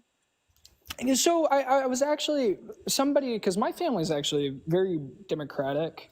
So like I live with my aunt and uncle, and they're voting for Kamala. It's just, I had said this, and I guess why I'm getting into it more is we were eating dinner, and one of my aunt's friends they asked me, they were like, "Are you going to vote?" I was like, "No, not necessarily." And she went on about how horrible of a person I am, and that kind of, I mean, in a way, I guess, got me into all of this, but I don't know, it kind of messed with me, and my aunt and uncle were agreeing with her. It just really threw me under the bus. I was like, dang. I was like, I just don't know.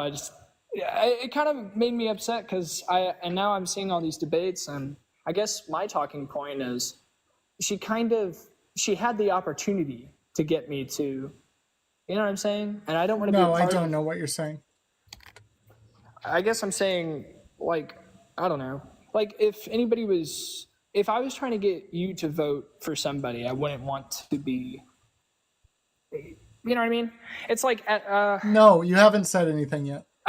I know, it's weird. I'm more saying, like, if I wanted a glass of milk, I'm not going to be mean to you and then ask for a glass of milk. You know what I mean? I'm not going to be like, you're an asshole, and then...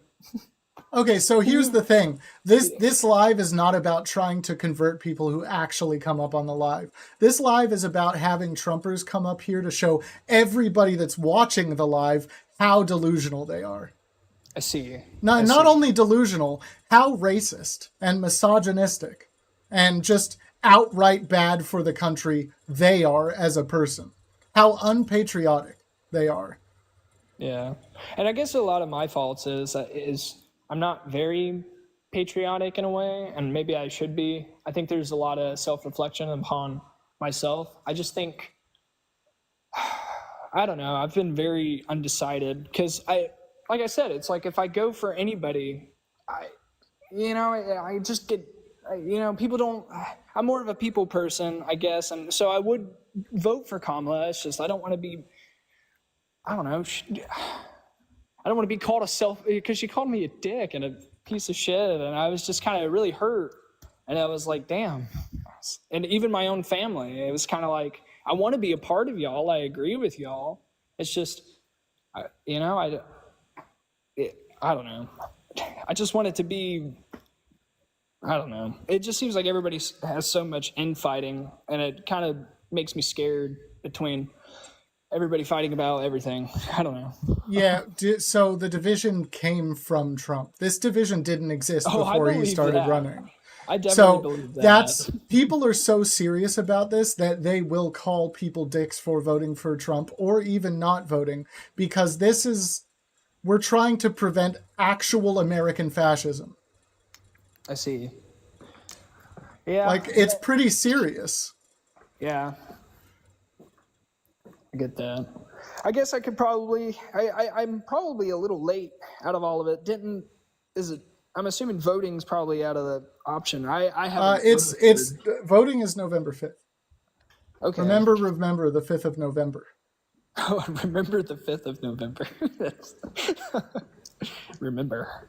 I don't know if because I remember looking it up and I thought it was like, it closes like October 5th. For registration or something? I don't know. Oh, registration you might be too late for if you're unregistered. That might have passed. Somebody can tell me in the chat if that's the case. I don't know. I've been registered a long time. Yeah, I should have. I definitely should have. I just like I said, I'm not too informed on it. I don't know. It just really threw me through a loop, and I've been watching a lot of lives. I've been listening to Parker and what is it, Dean? Yeah. Dean, Parker and Dean are the two biggest boys on here, yeah. Oh, yeah. And I happened to see you, and I thought I'd see if I could hop in and maybe get some more information or something about it. Well, so I would honestly encourage you to look this stuff up for yourself. I can just start rattling off facts, but like you say, like everybody just says things, right? You should what you need to be able to do yourself is look up actual sources that you can see are actually reliable, so that you can start seeing through biases. And then you can even look up unreliable sources to figure out where that bias is and remove it. So that gives you a bigger picture. I guess what would help is, I mean, do you have any sources? Is there like a phone app I could get or something? I don't know. Just to keep up in Not on really. it? So, like, for me, I literally look at everything. Like, I just dig into a lot of different stuff. I look at right-wing sources. I look at left-wing sources. I look at stuff that claims it's in the middle and try to figure out if it actually is. I don't have a single thing I can point to. A lot of .govs are good, but you can't guarantee that. Usually they report facts properly, but there can still be bias. Like, if you look up Mayorkas's Department of Homeland Security site, like, it's got heavy right bias. Most of the facts reported on there are true, like factually correct, but the bias seeps into the actual writing on the site. So it makes you think about it in a certain way. That's the thing that sucks. Like, I was somebody who went, I went to school, and one of the things they taught us was like going to the school library to get, like scientific stuff. And so, like, writing an essay about, you know what I mean, something other than politics is a lot easier for me. Mm-hmm. But it's so hard to, like, you really have to dig so deeply into it, and there's so much to think about. I don't want to be misinformed even trying to look for it, I guess. That's and fair. I guess that's, but the less you look, the less informed you are. The less right? information you so, know and then in you general, can, yeah. at that point, choosing not to vote is the right option. Like, if you know you don't have the information, then sure, I understand choosing not to vote. You probably shouldn't, because you could easily make the wrong decision. But Exactly. To be honest, in this election, I don't think it, like, just read stuff about what Trump has actually done. Like, Yeah. I think there's no way to justify him if you actually know about his actions in the past. Yeah. Like, I think the debates wild. really threw me through a loop as well, because it was so, like, I don't know, like, I saw a post come up about, like, the Romney and Obama like debate, and it was so, like, I don't know, they walked in, they shook hands, they looked at each other, Mr. President, Mr. I think Romney was he a senator at the time? Or I can't remember. But they shook hands. It was so, like, respectful. They disagreed with each other on what they wanted to do, but it was so, like, I don't know. And I look at the debates now, and it's probably all Trump. I'm not gonna lie. It probably most likely is. It just was sad to see, as an American, to be like, this is how our debates go now. This is our what it current looks presidential like. debate. Yeah, so I don't know if you, like, that probably turned you off, so you didn't watch the vice presidential debate, but that was much better. Like, Vance was still making a lot of claims that were not quite true, or just outright avoiding some questions that would have been pretty damning. But overall, the entire performance was a legitimate debate. Like, they actually did a good job. That's awesome. Well, I won't take up more time. I know you're looking for. We gotta figure out all the delusionals. But I loved hearing about all this, and man, some of the people I've heard, man, it seems crazy. But Some of them are wild. glad I was able to get the opportunity. And Yeah, I do want to say to the whole chat right now that TikTok did tell me what Matter's flag was for. It was for harassment and bullying. So yeah, some of his language just went a little too far. Oh man. Well, I wish you luck on your endeavor. And Thank you. I think I've gotten a lot of informative stuff on this, and so I want to thank you. Oh yeah, thank you. You got a good head on your shoulders for sure. I support you. Just look into it. Read some stuff. It doesn't matter what you read first, as long as you read more after. Right? Don't stop there. Right. I All agree. right. Have a good one. You too, brother. Bye. All right. I think Owen's been asking to come up pretty good for a while. Owen's been patient. Oh, Owen, how are you doing? Hello? Hello? Good. How are you? Pretty good. How old are you? I am 20 years old. Nice. What are your pronouns? He, him. And I assume you're voting for Trump? Yes, sir. But I also want to Nice. say, first of all, I say I'm sorry for your son's amputation surgery. I hope it all goes well. I hope you get it paid for. Well, thank you very much. Yes, sir. So, as a Trump supporter, do you think you're still a patriot? Yeah. I feel like I'm still a patriot. Okay. So he's anti-constitution. Do you agree with that? No, sir, I do not agree with that. He's anti-First Amendment at the very least. Do you agree with that? No, sir.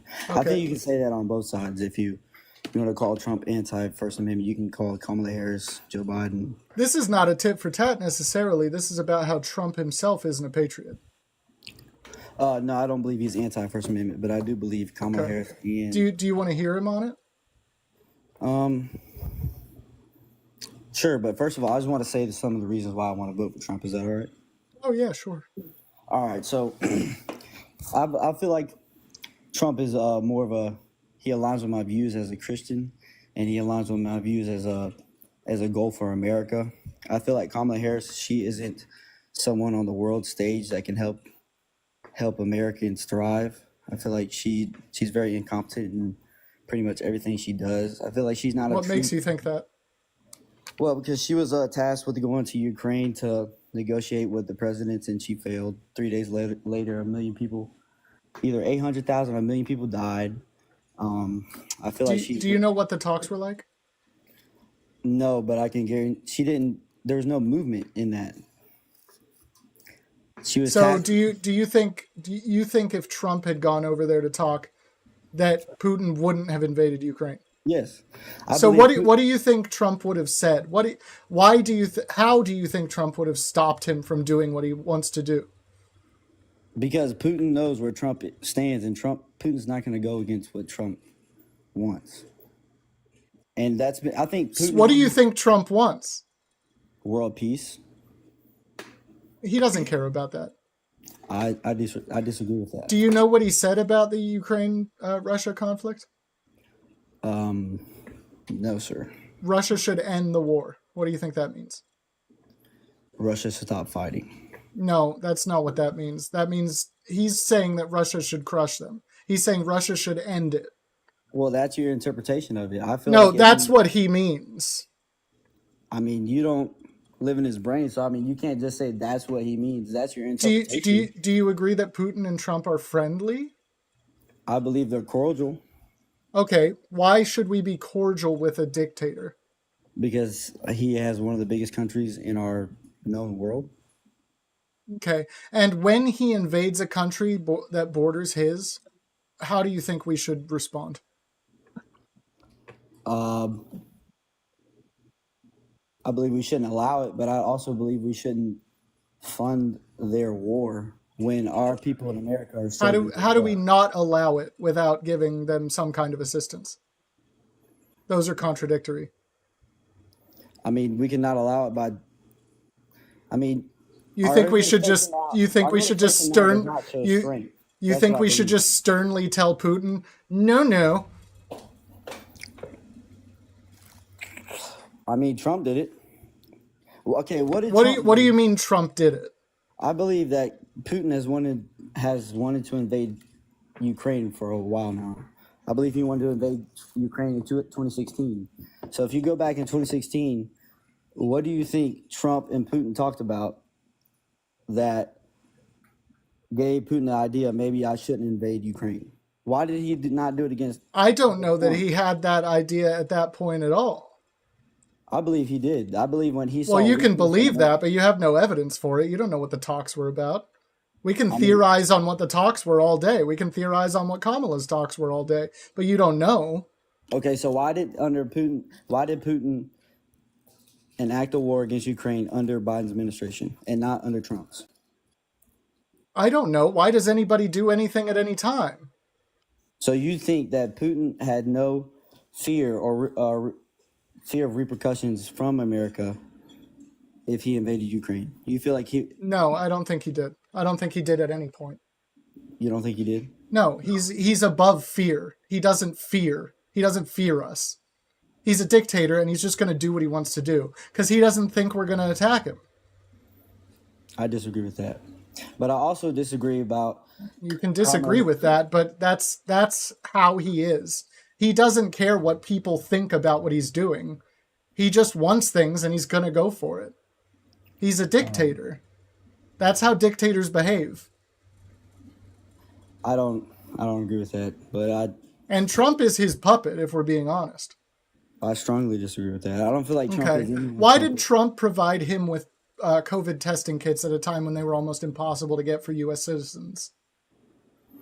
Do not know. Because he's his friend. Okay. I don't see the point. I also don't see the. You don't see the point. You don't see the point. I don't see the point of like, okay, he's Trump himself friends. provided Putin himself with personal COVID testing kits at a time when his own citizens couldn't get their hands on any.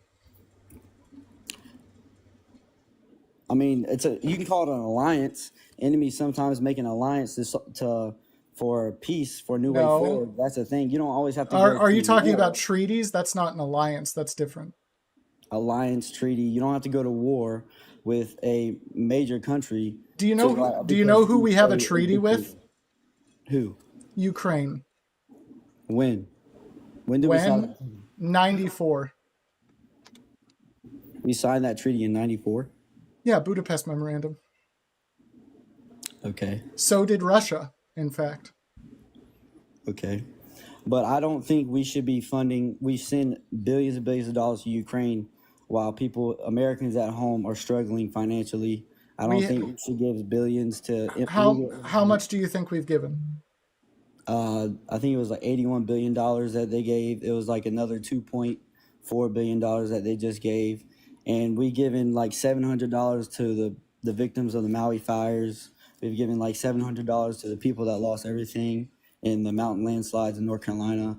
I understand that we want to help other countries. That's good. We have a big heart, but we need to also take care of that. People at hold home. on. That's patriotic. Hold on. That hurricane assistance that you're talking about, that $750 was covered by the first round of funding, which was $20 million. Do you know how much funding has been given at this point? Okay, I understand, but even no, you don't understand how much funding has been given at this point. I don't know. Okay, so you know nothing about it. So why are you talking about it? Because this is what I interpret and this is what I believe. I believe that Donald Trump is maybe you don't agree with what he says. But yeah, so $750 was immediate assistance you could be given if you were just in the area, right? Yeah, but so then after that, no, hold on. So then after that, you can apply for greater amounts of assistance. Okay, but people are getting declined for the $715. And $715... Really? Give me a source. It's on Fox News. The mayor... It's on Fox News. Of course it is. Okay, but I can say the same thing about CNN. I don't watch CNN. Okay, I mean, here's what I'm trying to say. I'm trying to say that we don't take care of Americans here at home. We continue to give money. We are taking care of Americans. Not true. We are putting illegal immigrants first and people in other countries first. It's the military-industrial complex. There was no new war. It's the military-industrial complex. What does that mean? What does that term mean to you? That there's people in Congress, people in Democratic people that make money off the war. You don't think Trump makes money off of war? I don't think he wants to make money off the war. Yes, he does. He wants to make money. I feel like I don't agree with that. I mean, there's also Republicans that want to make money off the war. I'm not saying that it's only Democrats. There are bad Republicans. But you don't think Trump wants to make money off of war? No, I don't. Okay, sure. I mean, you can laugh at that all you want, but he's a billionaire with the own companies that he has enough money. Why would is he a billionaire? I'm pretty sure he is. I mean, are you sure? After paying $400 million in one case and $80 million in another, and $80 million in another, and okay, after all he's paid, are you absolutely sure he's still a billionaire? Okay, but those were witch hunts, and those cases are. Oh, really? Field. They were. The Attorney General of New York. Our whole campaign slogan was "I'm going to get Trump." So you don't think that he raped E. Jean Carroll? I believe Jean E. Carroll is mentally ill. She's Jean Carroll. Okay. You think she's mentally ill? She's accused 25 other men to groping her. No, that's not what she accused them of. Yes, she has. Have you actually read the write-ups on these guys? And then they had. Have you actually read her shit? They have. Have you actually read her shit? They had evidence in the case. You're saying she accused 25 different men of groping her. I know exactly what you're referencing. Have you actually read it? They had evidence in the case. Have you actually read that work? They had. Answer the question. I'm trying to answer. I'm not sitting up here and arguing with you. Have you read the work that you're referencing? Yes, they had. No, you have not. They had evidence. You can't lie. You haven't read it. They had evidence to prove. Bud, no, you're a liar. We've established now that you're a liar, okay? Are you going to acknowledge that? Can you just admit you're lying? There, you have an invitation to unmute. Let's admit you're lying to the whole class now. Okay. I did not read it, but I Thank saw, you. Okay, fine. Next point. So don't reference a work if you haven't read it, because you made an absolutely false claim about it. They had evidence in the case to prove Donald Trump innocent, and the judge did not allow it. This judge was appointed by Joe Biden. What was the evidence that they didn't allow? It was some DNA on the clothes or something like that. Okay, so no, they did allow the dress to be admitted under the condition that Trump had to admit his DNA. Okay, but they had evidence that proved Trump innocent. And Trump didn't admit his DNA. The judge was appointed and was paid under the Biden administration. So, no, listen to this. Trump refused to submit his DNA. I'm going to have to go look that up after this. That is what happened. So Trump refused to submit the one thing that definitely could have exonerated him if he didn't do this. Do you know why somebody would refuse to do that? All right. But, okay, so if you... Do you know why somebody would refuse to do that? Yes. This would clear him immediately if he submitted it. Okay. Why would he refuse to do that? You already know the answer. Let's just move on. What is the answer? You have to say it. I'm going to have to go look. I'm not going to say something that I don't... The answer is that he did it, and he didn't want them to find that out 100%. Okay. So if... okay. If okay, so W. So if Hunter Biden... What is your stances on Hunter Biden? I don't care about Hunter Biden. He's not running. Joe Biden isn't running. So do you think everything Hunter Biden did in the White House... I don't care. He's not running. And Joe Biden isn't running. Okay, Kamala Harris. What has Kamala Harris done that you say, okay, I believe she's gonna take control of this country and push it to a new way forward? What do you think? I like the actual policies she's running on as a platform.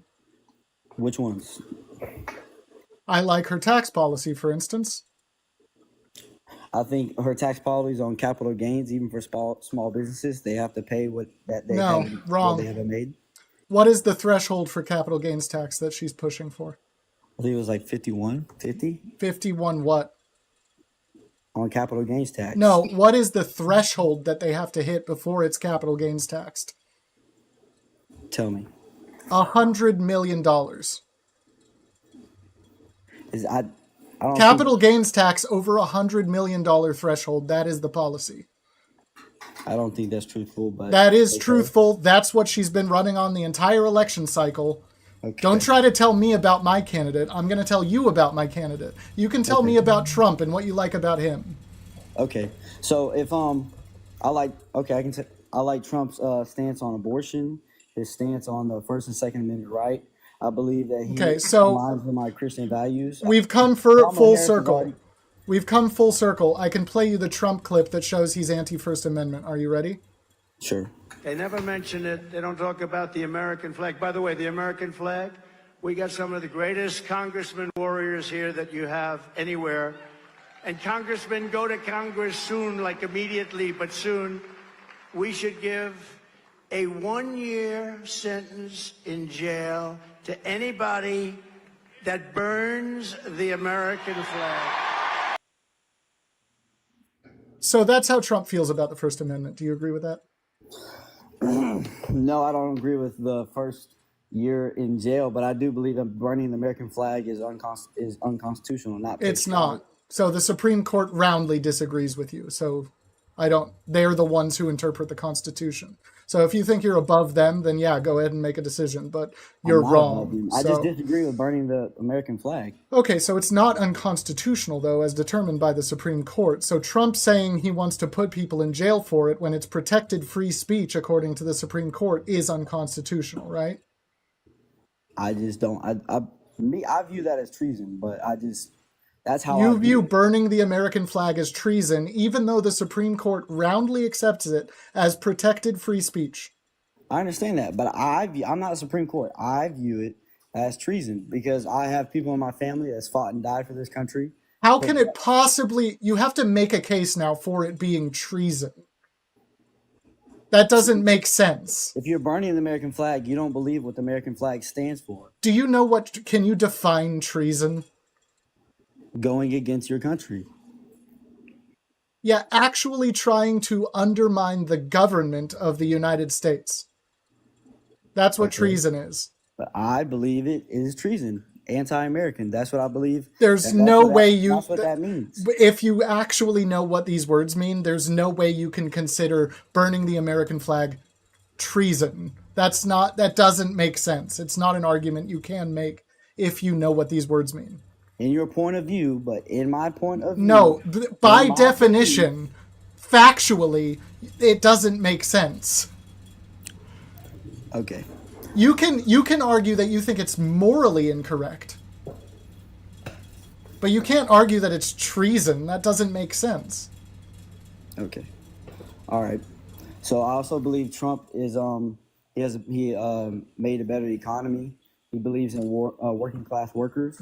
He doesn't, and there's multiple unions, Border Patrol, multiple people supporting Trump, not supporting Kamala Harris. So you think the tariffs are going to be good for the average American? Yes, actually, when you make another country trying to import their goods into our country, you make them pay more. They don't pay the tariff. They pay the tariffs. U.S. importers pay the tariff. That's how it works. Okay, even if that pushes us to make manufacturing here in America.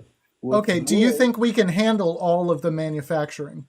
Yes. We literally cannot. We absolutely have to rely on imported goods. We don't have the infrastructure to make everything. I don't believe that, but... It's literally absolutely true. We can't possibly cover everything. We would need all of the land in America to be factories. I'm not saying we put everything in America. I'm saying we push more of the stuff to be manufactured here in America. That would make it cheaper for an everyday American. No, it would. How would that make it cheaper regardless? And two, stuff here in America. And two, we wouldn't have to buy from other countries. Other countries upsell their products. We wouldn't have to upsell our products. We can sell our products as is, or maybe like a 2%, 10% gain instead of like 50%. And we wouldn't have to use child labor in China. So when you're talking, we still would. Like I'm saying, we literally cannot cover everything. We still would rely on foreign goods, and those will have their prices increased. American companies producing American vehicles would still have to rely on foreign parts to finish some of those vehicles, right? So the vehicle costs would raise. Companies producing goods in America would still have to import foreign goods at a higher cost. So all of that cost is going to go down to you. I don't think that would happen, but okay, that is what always happens with tariffs every single time. Okay, that's true. Why did the Biden administration keep Trump's tariffs on China? I don't know. I can't argue for that. But you just said you disagree with Trump's idea of tariffs. Yeah, I do. And I disagree with the China tariffs as well. So you haven't pointed that out in this whole debate. You just did, and I said I disagree with them. Okay. So you think that's is that common ground for us? Can we agree on that? Yeah. That is okay, so you disagree with that tariff, but you agree with the 10 to 20% universal tariff? I believe that other countries should be, if they want to trade here, they should put tariffs on those countries. Yes, I do believe that. Okay, so that is literally just a tax on America. He's just taxing American companies more. Okay, so I also believe that who Kamala Harris chose as her running mate was a poor choice. I believe everything he stands for. He's lied about stolen valor. He wants tampons and... What did he lie about in relation to his actual military service? He said he was an E9, retired E9. He retired as an E8. He said he went to war. He never went to war. His mission was to go to war, but he didn't want to, so he retired early because he didn't want to go to war. But he lied about it and said, I've been to war, I came back, I've been screened for PTSD, this, that, and the third, which isn't true. I believe that in his vice presidential debate, he got caught lying. He didn't know how to handle that situation. I believe that he's a poor choice as a vice president. And if you say like the vice president doesn't For the record, I think that both running mates were terrible decisions for their respective camps. I honestly Just don't believe for that. the record. I think JD Vance can now cater to the suburban white people and stuff like that. Because Trump was always posed to be catered to the white racist rednecks. That's all like MAGA was, but now it's more civilized. What? MAGA was always like what's the word? Talked down upon because it was a bunch of white racist rednecks in rural areas. But now JD Vance can cater to the suburban cultures because he's more civilized, more of like you can push him more. Okay. All right. He's also a liar. So is that cool? I mean, Kamala Harris is a liar. Is that cool? What has she lied about? She's lied about Joe Biden's well-being to the country. She's How? not even, How do you know? She said that he was well and he can debate circles around Donald Trump. Got on the debate stage and looked like he has dementia. I mean, the lights are home, nobody's there. You know what I mean? So she lied about that. She's lied about how she never wanted to take guns away. She lied about that. She lied about how she didn't want to defund the When police. did she say she's never wanted to take guns away? She says that I'm a strong believer in the Second Amendment. Now she says I'm a strong believer in the Second Amendment. No, what she said was both Walls and I are gun owners. We're not coming for your guns, which is true according to the policy that she's running on. But it's false on what she said. What she said when? About a month or two ago.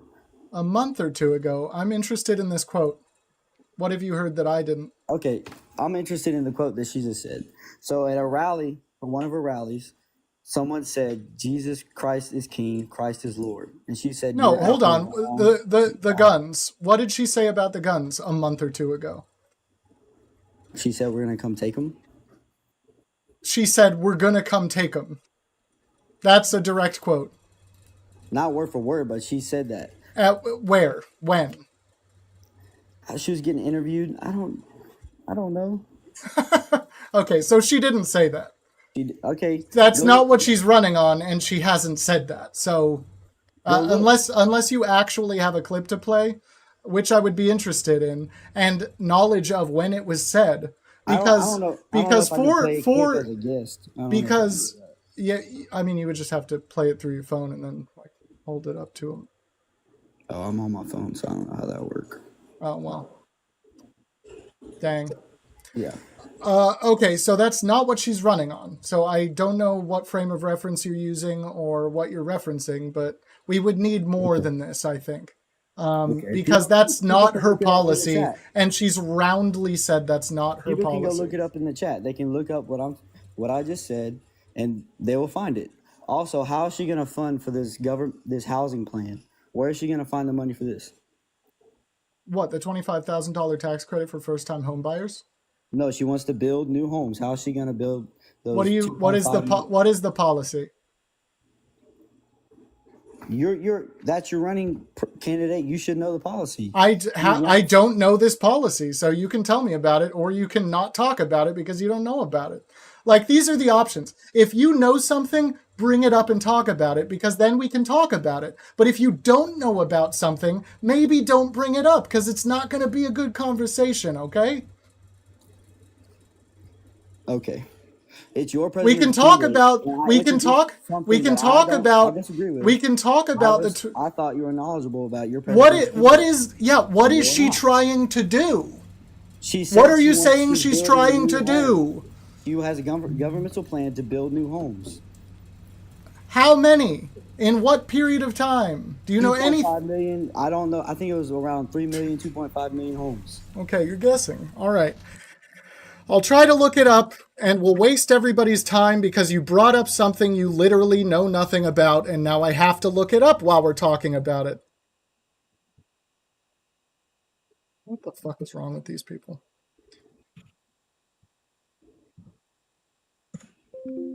Maybe you could come ready to the conversation. Like, just every once in a while, I would like if a MAGA Republican came to the conversation actually ready to talk about something, right?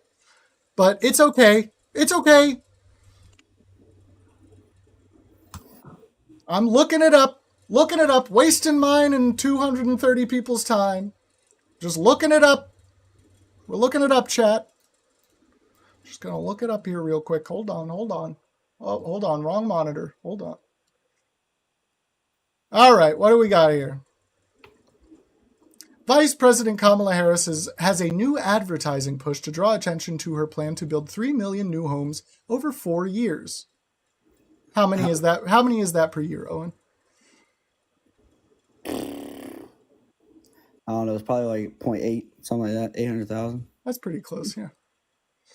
It's 750,000 because 750,000 times 2 is 1.5 million times 2 is 3. Okay, I'm wondering where is she going to get the money for this?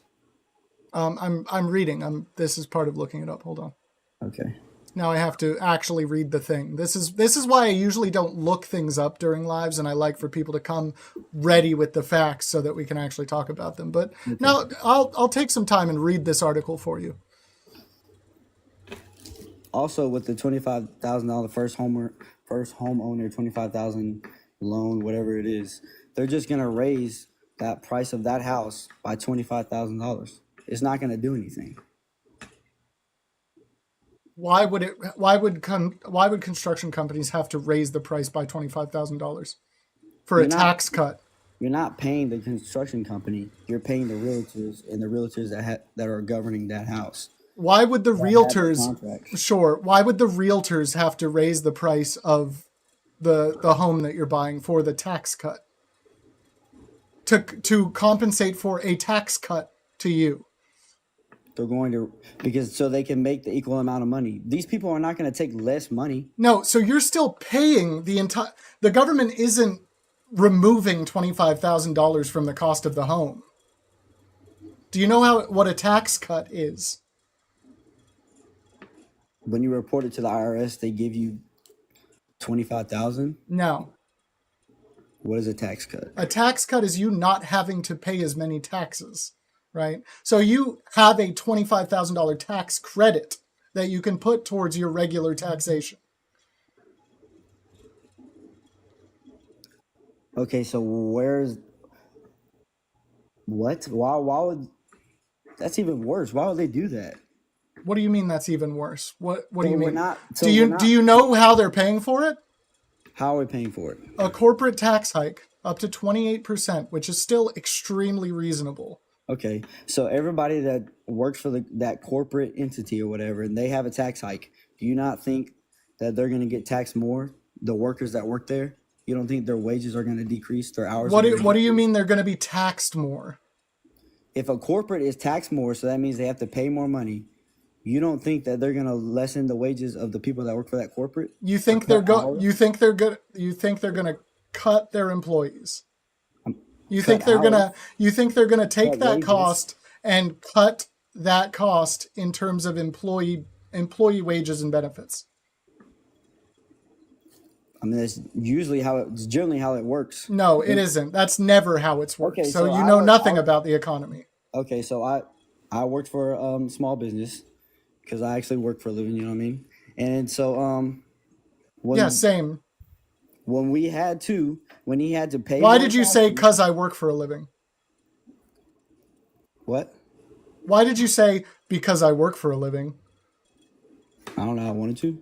Okay, because it seemed like you were trying to say that you think that I don't. Never said that. It's my First Amendment right. I just wanted to say it. Okay, just making sure you're not talking about me here because you would be absolutely wrong. Okay.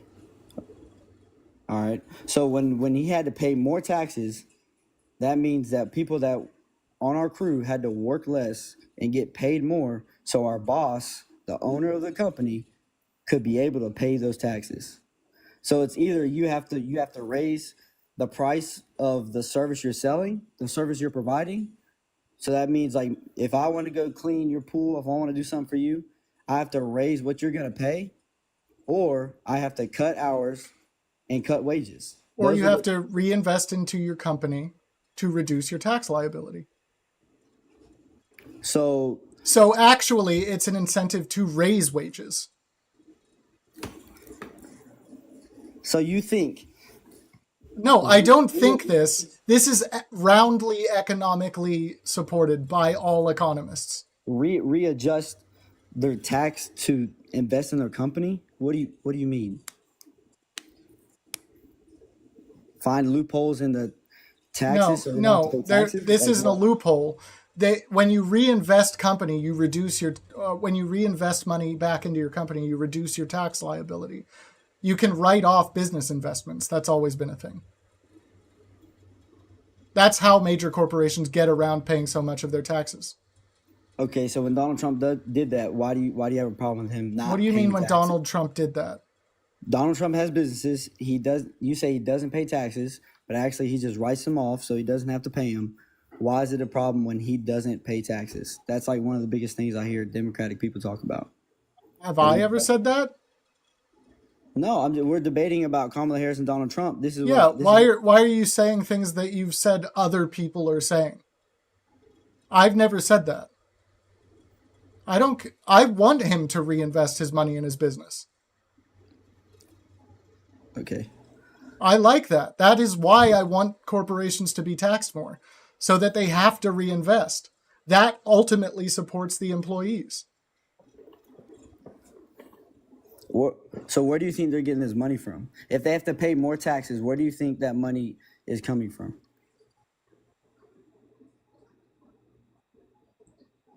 What? If they have to pay more in taxes, so that means they have to pay more each and every year, where is that money going to come from?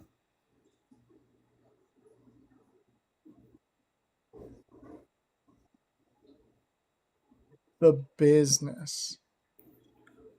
Right. So how are they going to make that money? They're going to charge people more money? By doing business. So charging people more money. No. So you see what happens in this situation is that this is trickle up economics, basically. You're taxing the top more, right?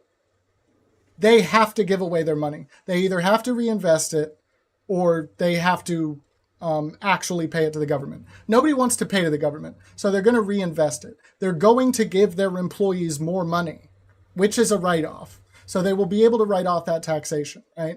So that puts more money in the hands of lower and middle class Americans, okay? That increases their spending power so that they're able to buy more goods from these companies, which ultimately also makes the company money. This strengthens the economy all around. Do you know what, on the other hand, trickle down economics does? And this has been roundly proven. I'm guessing less in the economy. It benefits wealthy executives. Okay. Thank you, V.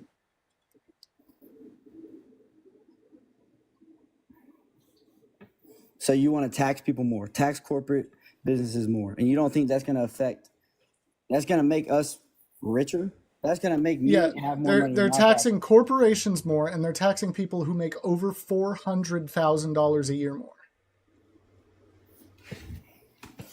But otherwise, we're all getting tax cuts. I don't think that's possible, bro. You don't think? Okay. That we're all going to get tax cuts? I don't. It's writ. She has the policy written. Like, you can read the policy. I believe Monty is right. We need cheaper food. That hasn't happened under this administration. We need health care. Free health care is not good health care. Both my parents work in health care, and they agree. We need. Okay, what's Trump's health care plan? He has By the way, he has a all of concept. He has a y'all, concept of that. tap the screen, please. I'm only at 26K. I need at least 40 before I get off of here. You literally just said what he said at the debate. I love that, because what the fuck does that mean? I mean, what was his healthcare policy when he was already president? It wasn't. He didn't have one. It was just Obamacare. He never got rid of it, even though that was one of his main campaign promises. So he didn't take people up off Obamacare. No, he didn't do anything to it. He didn't even change it at all. I disagree with that, but okay. That's, again, you can say you disagree with something, but it's a fact. You can't really disagree with a fact. I have to go look it up myself. I can't just say, oh, it's a fact and just believe what you're saying. Okay, you can say you don't know that that's the truth, but you can't say you disagree with it. Because you can provide another fact that maybe counteracts my fact, and then we can discuss where that middle ground lies. But saying I disagree with something factual that I just told you is a little fucking asinine. Okay. Utah Blue Dot 24, thank you so much for joining the team. Glad to have you. What is your view on Kamala Harris's abortion policy? AB, Roe v. Wade was a great federal protection, and codifying it would be fantastic. Why do you believe it was a great federal protection? Because it was the only federal protection, so it's certainly better than nothing. Do you agree with that? Do you agree that it's better than nothing? Do you believe that this administration believes in protecting the bodies of Americans when they force people to get a vaccine and kick people out of jobs in the military when they didn't want to get it? Who pushed for the vaccine? Joe Biden. Oh, really? And So Joe Biden did Operation Warp Speed?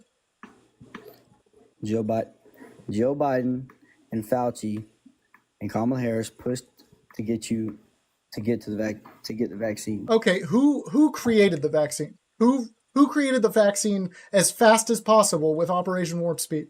Whose vaccine was it? I just read a comment. Somebody said that the vaccine was not forced. Do you believe that? Yeah, it literally was not forced by the government. Yes, it was. Military. No, it wasn't. Yes, nope. It was. I had a friend in the military at the time that I was in a band with that never took the vaccine. I'm telling you. I'm telling you, I knew somebody in the military that literally refused the entire time to get the vaccine. Reservist? What was he? Active duty? Yeah. Active duty station where? I honestly don't know. I didn't ask him too much about his service. Okay. So my dad was in the military, my uncle's in the military, and I talked to multiple recruiters, and they all said that you had to get the vaccine during that time, or you. I don't know what to tell you. So it was forced. Well, we have two differing accounts here, so I don't know. It was a fact. You had to get the vaccine. You had to get the vaccine to go back to school. That's okay. So even if we take that as true, right? If the government is saying to work for us as an employer, you have to get the vaccine. That's forced. You've chosen to work for this company. Okay, so it's either you don't have a job or get the vaccine. Yes. What? That's not being forced, right? How is that not being forced? So if you worked in healthcare, you had to get the vaccine, or you lost your job. Do you understand why? How is that not forced, though? How is what not forced? It's either you get the vaccine or you lose your job. How is that not forcing someone to go get another job? There were plenty of places that would give you a job based on the fact that you refused to get the vaccine. People were posting that shit everywhere. There were plenty of jobs during when the economy was shut down and everybody had to stay home. Yeah, there were still construction companies begging people to come work. I don't agree with that. Again, man, you can't just say, I don't agree with that. We all lived through it. You can't just say, I don't agree with that. What does that mean? I don't care what you agree with. I don't think that the facts that you're saying are true. That's what I mean. I don't think that the facts you're saying are true. Okay, well, yeah, okay, sure. because I don't believe they're facts. I believe they're, I don't know what they are, but like a fact that is a lie or a fact that is not actually correct is still a fact. It's just you have to suss out which ones are true and which ones are false. a fact that's not correct is a fact. Yes, actually, yes. A fact is something that can be proven or disproven, technically. Okay, so I feel like I'm gonna disprove your fact, so I don't believe in it. Okay, sure. All right, but who do you think is gonna win the election? Honestly, Kamala, for sure, 100%. 100%. Why do you believe that? Because I think Americans are fed up with somebody who has tried to undermine their will directly, who has been held civilly liable for rape, who constantly demeans minorities, the weakest among us, and women. When does he try to degrade minorities? I'm not even going to glorify that with a response. If that's true, why are more black men voting for Donald Trump than in 2016 and in 2012? If that is a fact, I disagree with that. I'll say it your way. okay, but that's more black people are voting for Donald Trump now than they were in 2016. I disagree with that. Okay, and I feel like Donald Trump's going to win by a landslide, though. Okay, you can feel that way. It's wrong. You're wrong, but sure. We'll see. I just feel like a lot of people are like, they have TDS, Trump derangement syndrome. And they I know what TDS means, and it's hilarious that literally anybody still uses that. Because we don't have Trump derangement syndrome. Do you want to know what I don't like about Trump? What? I don't like that he tried to fraudulently undermine legitimate election results for the first time in history as a presidential candidate. As the incumbent, no less. Okay. Literally undermining the will of every single American citizen who voted. I don't like that. Okay. Do you like that? I don't like the fact that we're giving millions and millions. No, do you like that? Do you like that he did that? I feel like, well, no, he lost the election. I feel like he should have went a better way about it. Nice. But I feel like he also had if he wanted to see if it was rigged, if it was fixed, then he also had a right to do that. He should have went a different way with That's not what we're talking about. We're talking about the false elector scheme. I gotta let you go. I got more people to get to, but MAGA 24, yeah! Trump's gonna win. Cry about it. Really had to show your maturity at the end there, didn't you? I had to, man. It's America. First Amendment right. So you're 17 then, right? You're a literal child? I guess. I disagree, bro. I disagree. Of course you do. Of course you do. Oh, what are these people? What are these people? Oh, we're still doing good on views, y'all. We're keeping it up. If y'all can share the live, that really helps. I am competing. I think I'm still competing with Adam Cray, who probably has 2,000 viewers. Probably still competing with Pickles, who usually has about 1,000.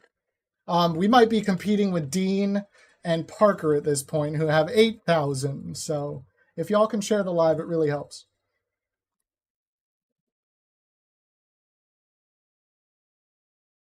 Amra, right? Amra. Not going to connect. It's not going to connect. Thank you so much for the shares. Y'all are listening to me after all.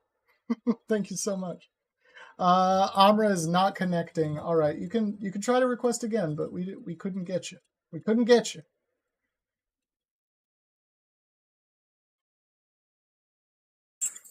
Dude, how are you doing? I'm all right. How are you? Pretty good. How old are you? I am 55. Pronouns? Don't even start with that. I just did start with it. Pronouns? What does my name say? Fired dude. I'm a guy. Okay, so he, him. So who are you voting for? No. I need you to call me. Just call me me. I'm not gonna call you me when I'm talking to somebody else about you. That doesn't make sense, does it? All right, no. Just call me by my name. I'm saying. I'm not going to call you fire dude every single time I have to refer to you to somebody else. That doesn't make sense, does it? Why not? Because Okay, I'm just not going to do it. My name's Paul. So you're selfish, and you want me to refer to you as your name every single time I have to refer to you to somebody else. Yes. I'm not going to do it. So I'm going to call you he or him. Doesn't matter, but you can call me by my name. Okay, I'm going to call you he or him. Who are you voting for? Respect and call me by my name. No. Okay. Because obviously, so if will you refer to me as my pronouns? No. Then I won't show you respect. I'm gonna call you by your name if you tell me your name. No, you will refer to me as a pronoun because that's what every single person does in conversation. No, that's not what every single person does. That is literally what every single human being does in conversation, unless they're actively trying to be a piece of shit. I don't walk up to somebody and go, "Hi, him. How you doing?" No. When you're talking about them to somebody else, how do you not get this? I'm talking to you.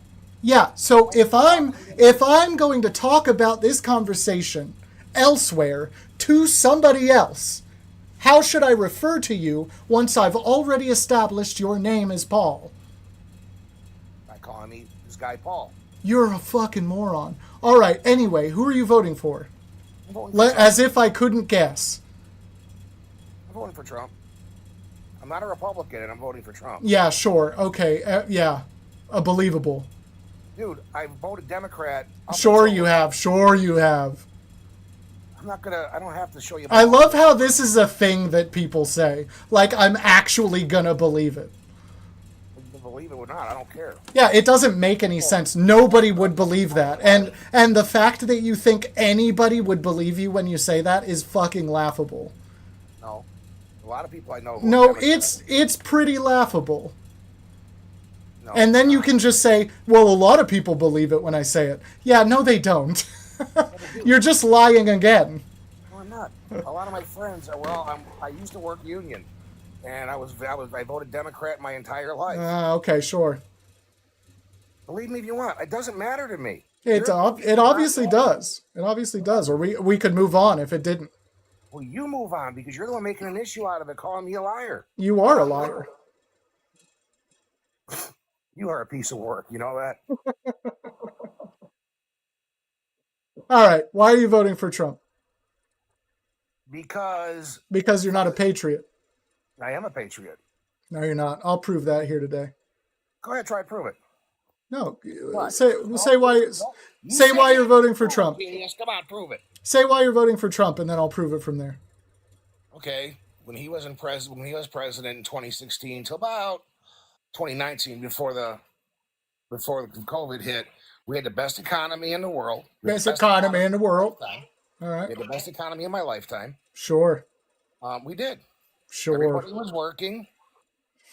Corporations were growing. Yeah, sure. No, how old are you? How old are you? Apparently you don't listen very well because I told you I was 55. No, I know that. I just wanted you to say it again when I asked you. No, you have no memory because you don't. No, I do remember. I just wanted you to say it again to show that you can answer my questions. I don't have to answer yours. You don't have to answer mine, but you want to know why? I told you why.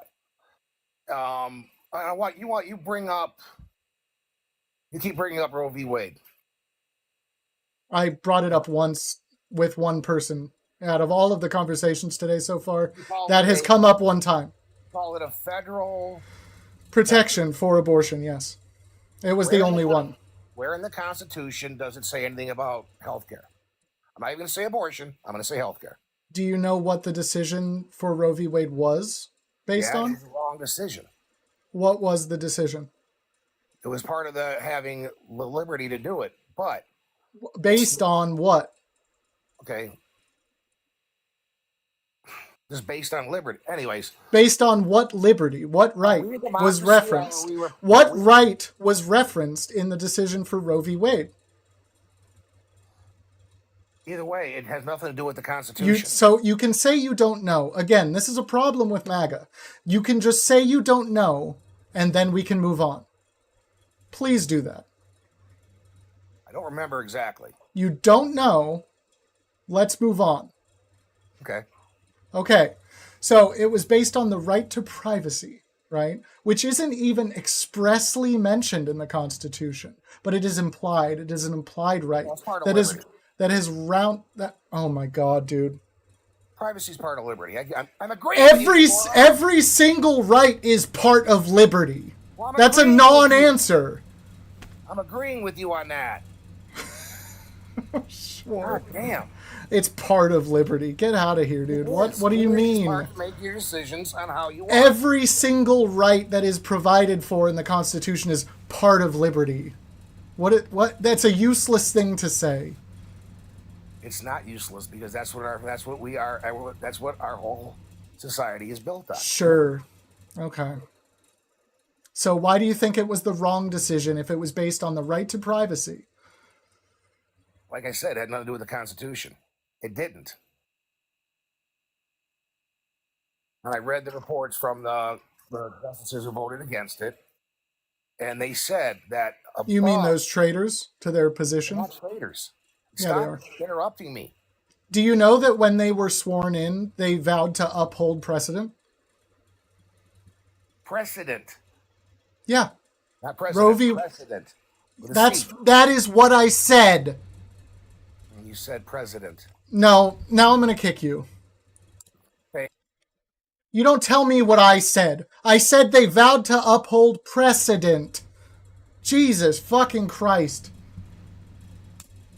You don't tell me what I said.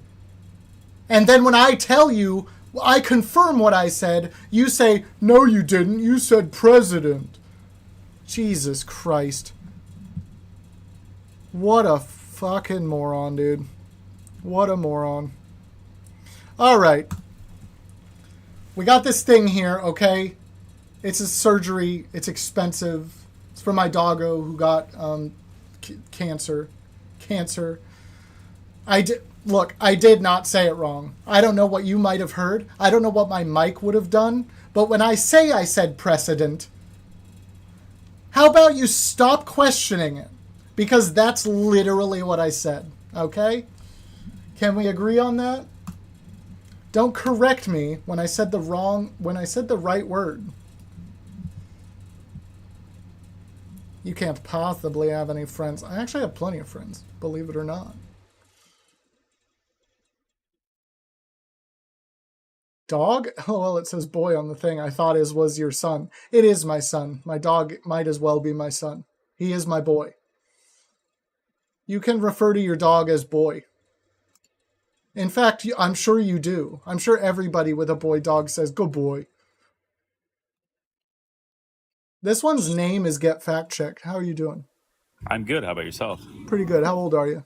I'm 26 years old. And pronouns? I am he, him. And you're voting for Trump, I assume? I'm leaning towards him, yes. Okay, so not a patriot then. Why? That would be kind of weird to say that. To claim that I'm not a patriot. Yep. To say that I'm a patriot would be a little disingenuous, and considering the whole Republican Party is... Yeah, to say that you are a patriot would be disingenuous. Thank you for agreeing with me. No, I meant to say you misspoke. Yeah. So I'm also at work, so I apologize. But the Republican National... You're doing this at work? That's wild. I know, right? I have a hobby. That's crazy. All right. But what I was going to say was the whole RNC, the whole Republican Party is supporting Trump as the primary candidate for this upcoming election. To say that that I'm not a patriot because I'm supporting him is like saying that the Republican Party is not patriotic for supporting him. Sure. Yeah, we can go that far. You don't see that that's a huge inflammatory like thing to say, no? Trump supporters are not patriots. That is the thing. That is the prompt. That is what I'm saying.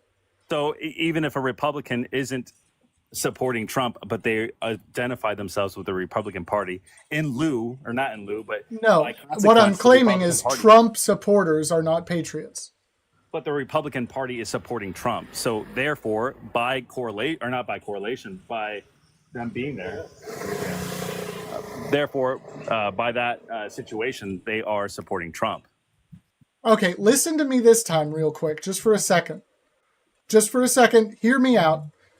Trump supporters are not patriots.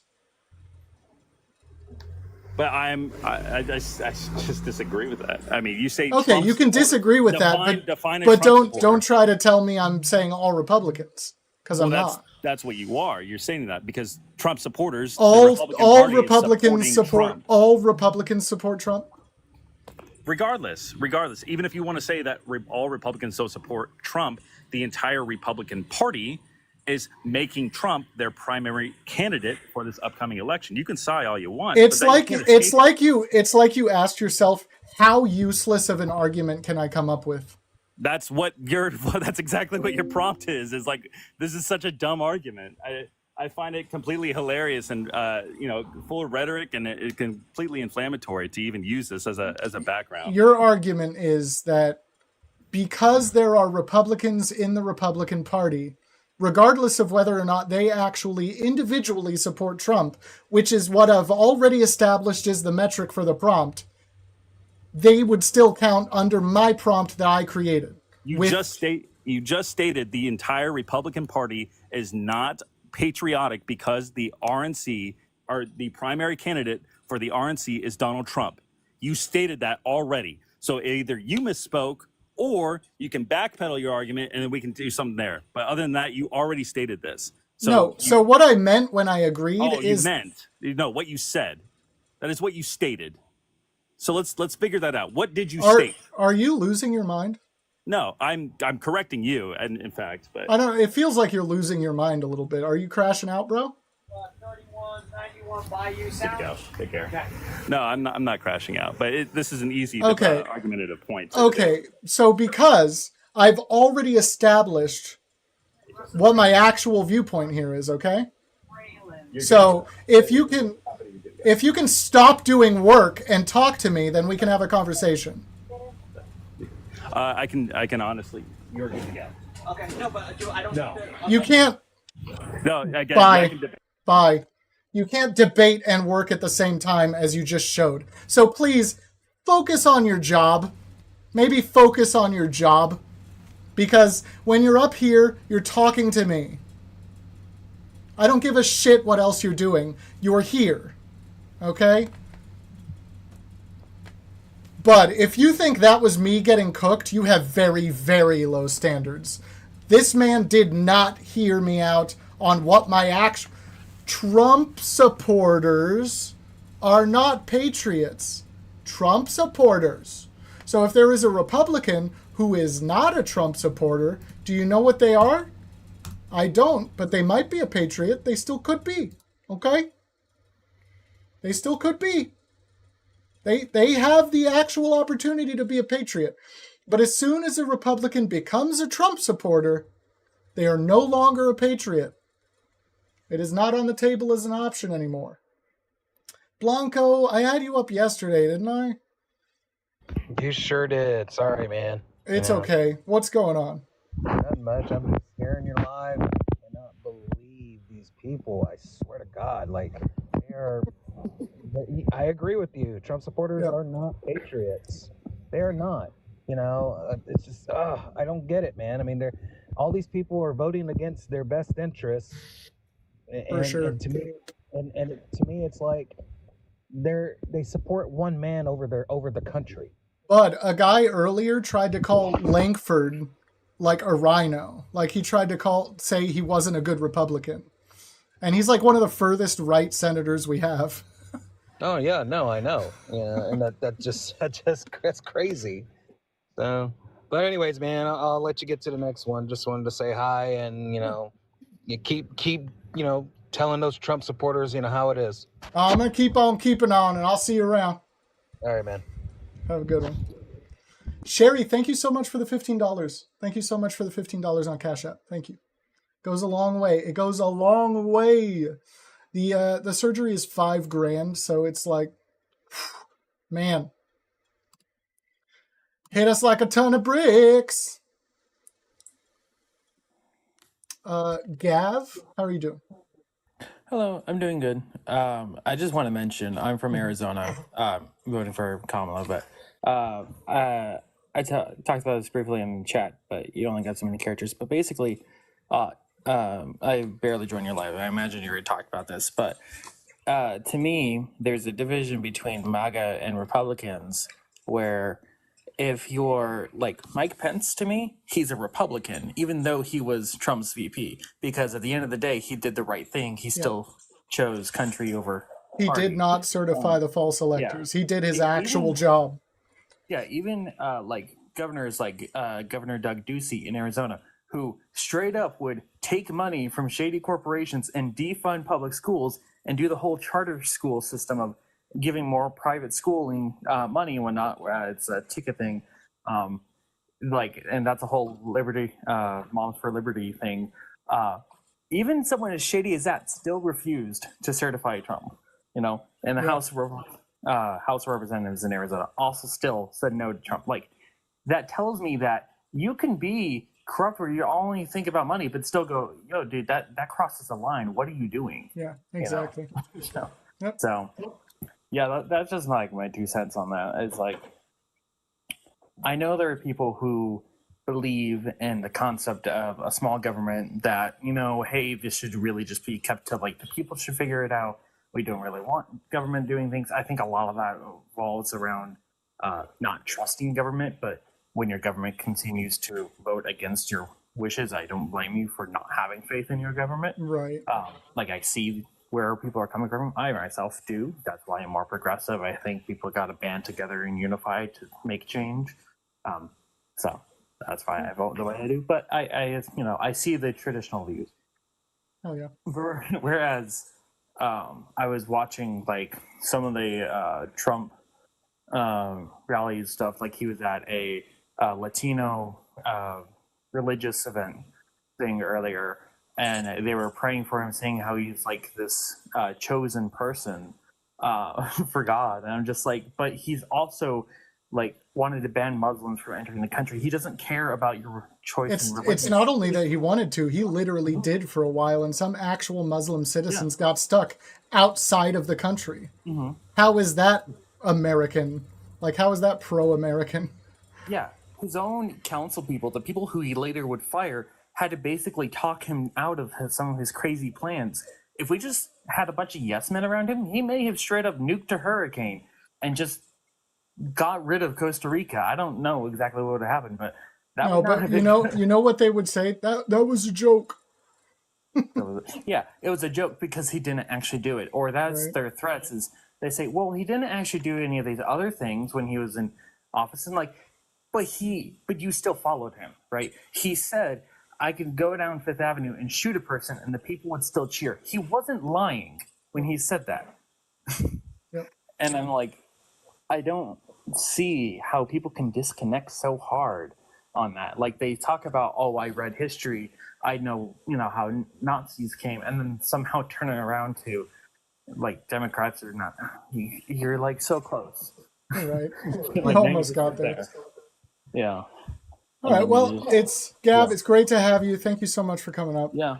I'll listen to the debates. I'll go and drop out. Have a good one. Yeah. I can drop you. Execute. You were kind of fun. I mean, you're a little boring, but yeah, we'll do somebody else first.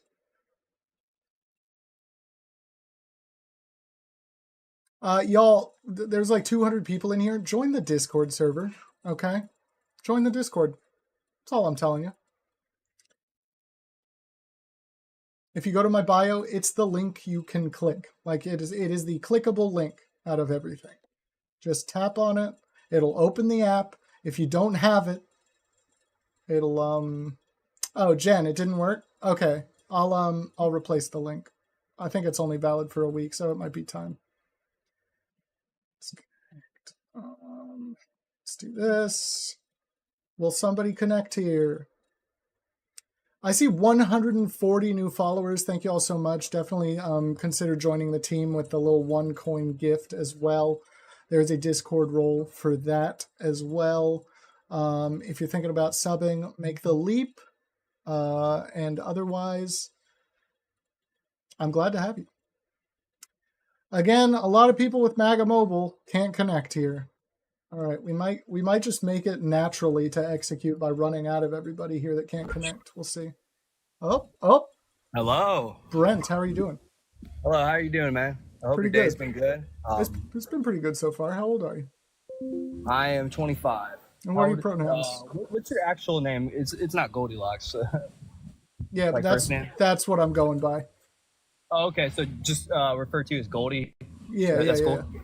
Okay. So I saw the prompt. Trump supporters are not patriot. First, what are your pronouns? He, him. Okay, and you are, I would assume, voting for Trump. Yes, I am. But Okay. I would like to ask you, what is your definition of a patriot? What would you consider a patriot? Right, So I can go off that. somebody who supports all American citizens and the Constitution upon which this nation was founded. So when I Googled the word patriot, the first thing that came up is someone that vigorously defends Americans. He's looking at it again. You'll need to say it again. Yeah, no. I didn't know if you could hear me if I just swiped up. No, But yeah.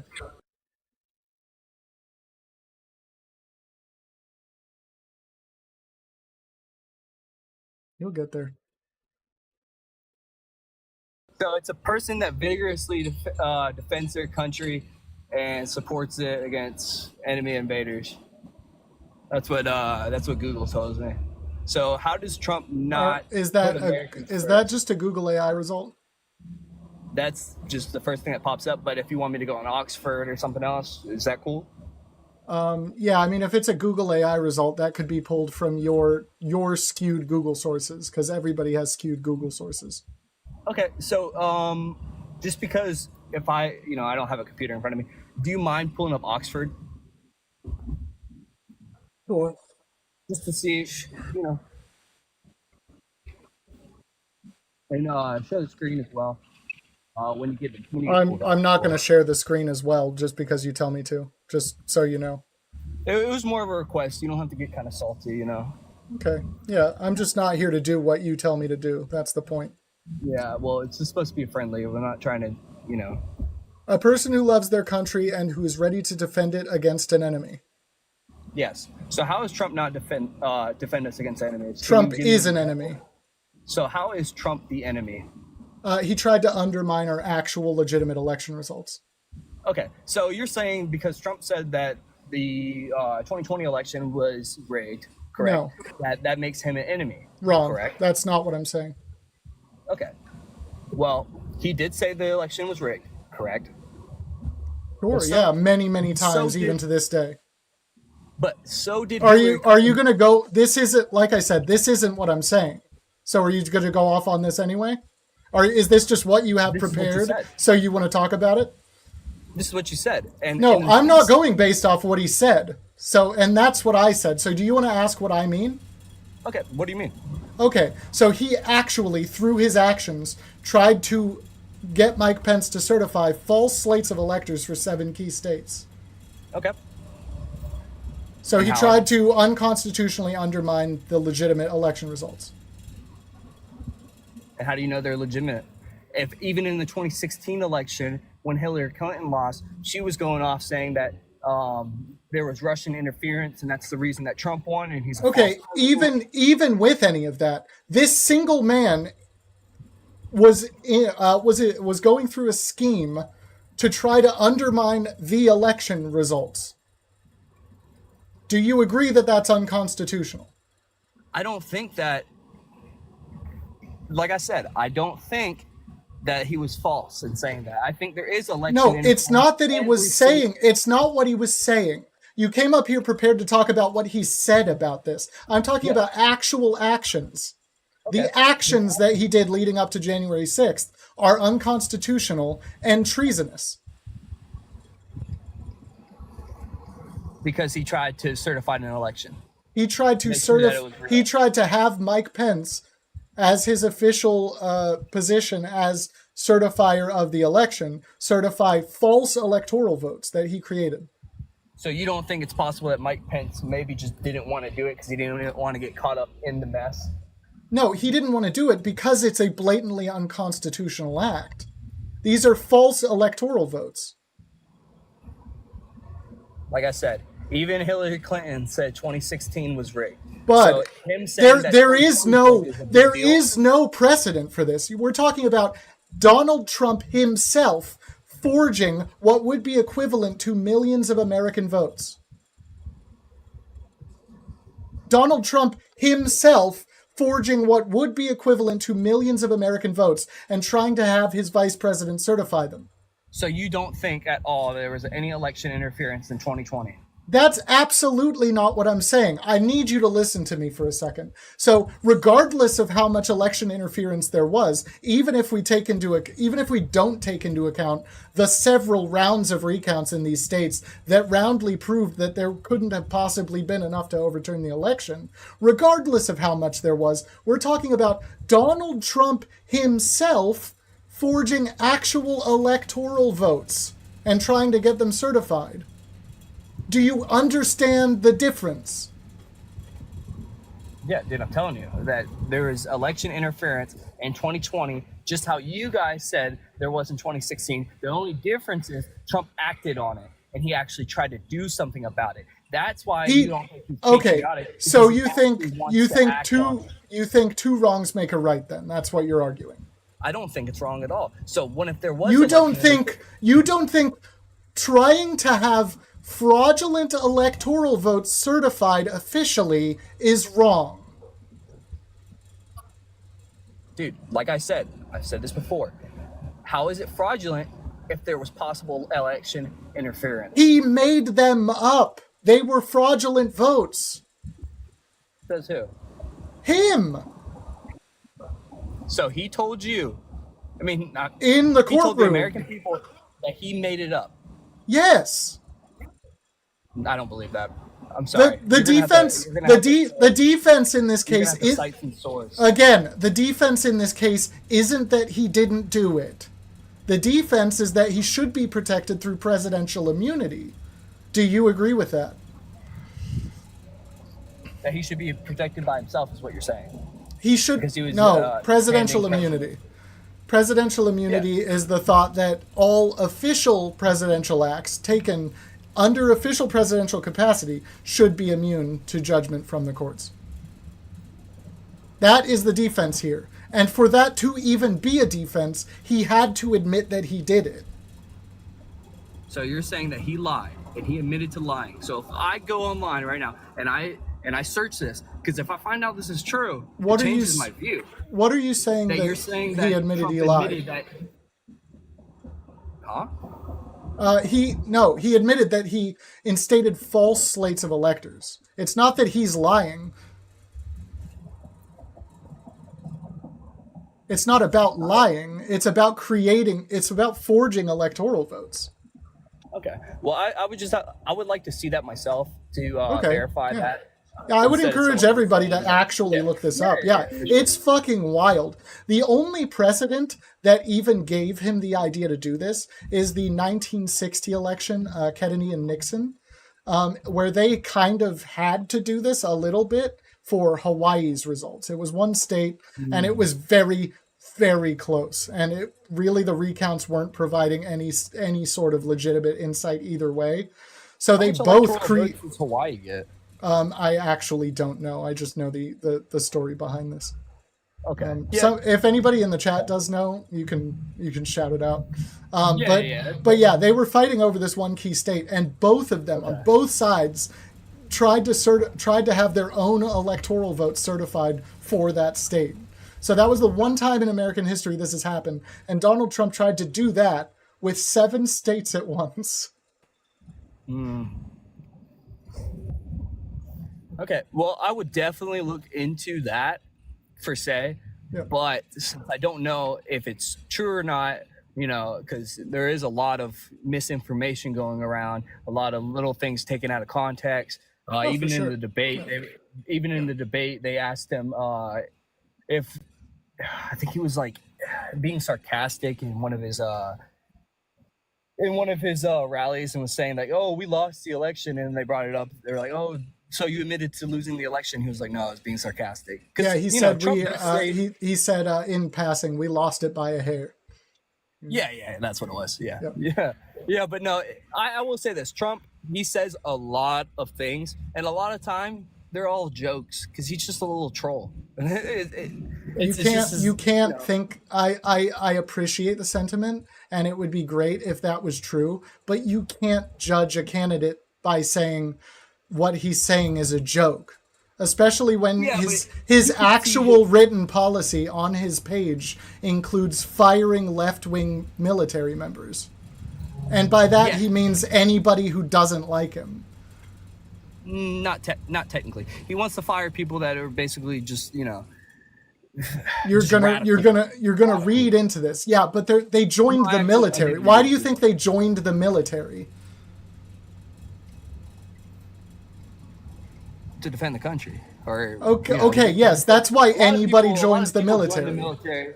A lot of the people join the military and other reasons too. Just free college, benefits. Yeah. So do you support his modernize the military approach of firing all woke left-wing Democratic military members? When he says that, I don't think he means he's just going to fire all the Democrats out of the military. Like if you when he says get all woke left-wing Democratic military members out of the military as soon as possible, you don't think he means that? No. You're taking my words out of context. So what I'm saying is far left people that hate the country is what he's saying. Like people that don't actually care about the country. How are you getting that? Because that's what far left woke Democrats mean to him. That's his idea of far left woke liberals. How do you know? There's literally no definition for woke officially. So what is it? Well, it's usually a word that Republicans use to kind of like it's like cancel culture,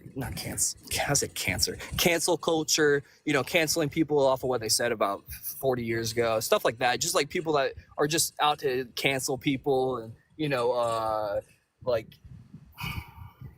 that's just more like the woke.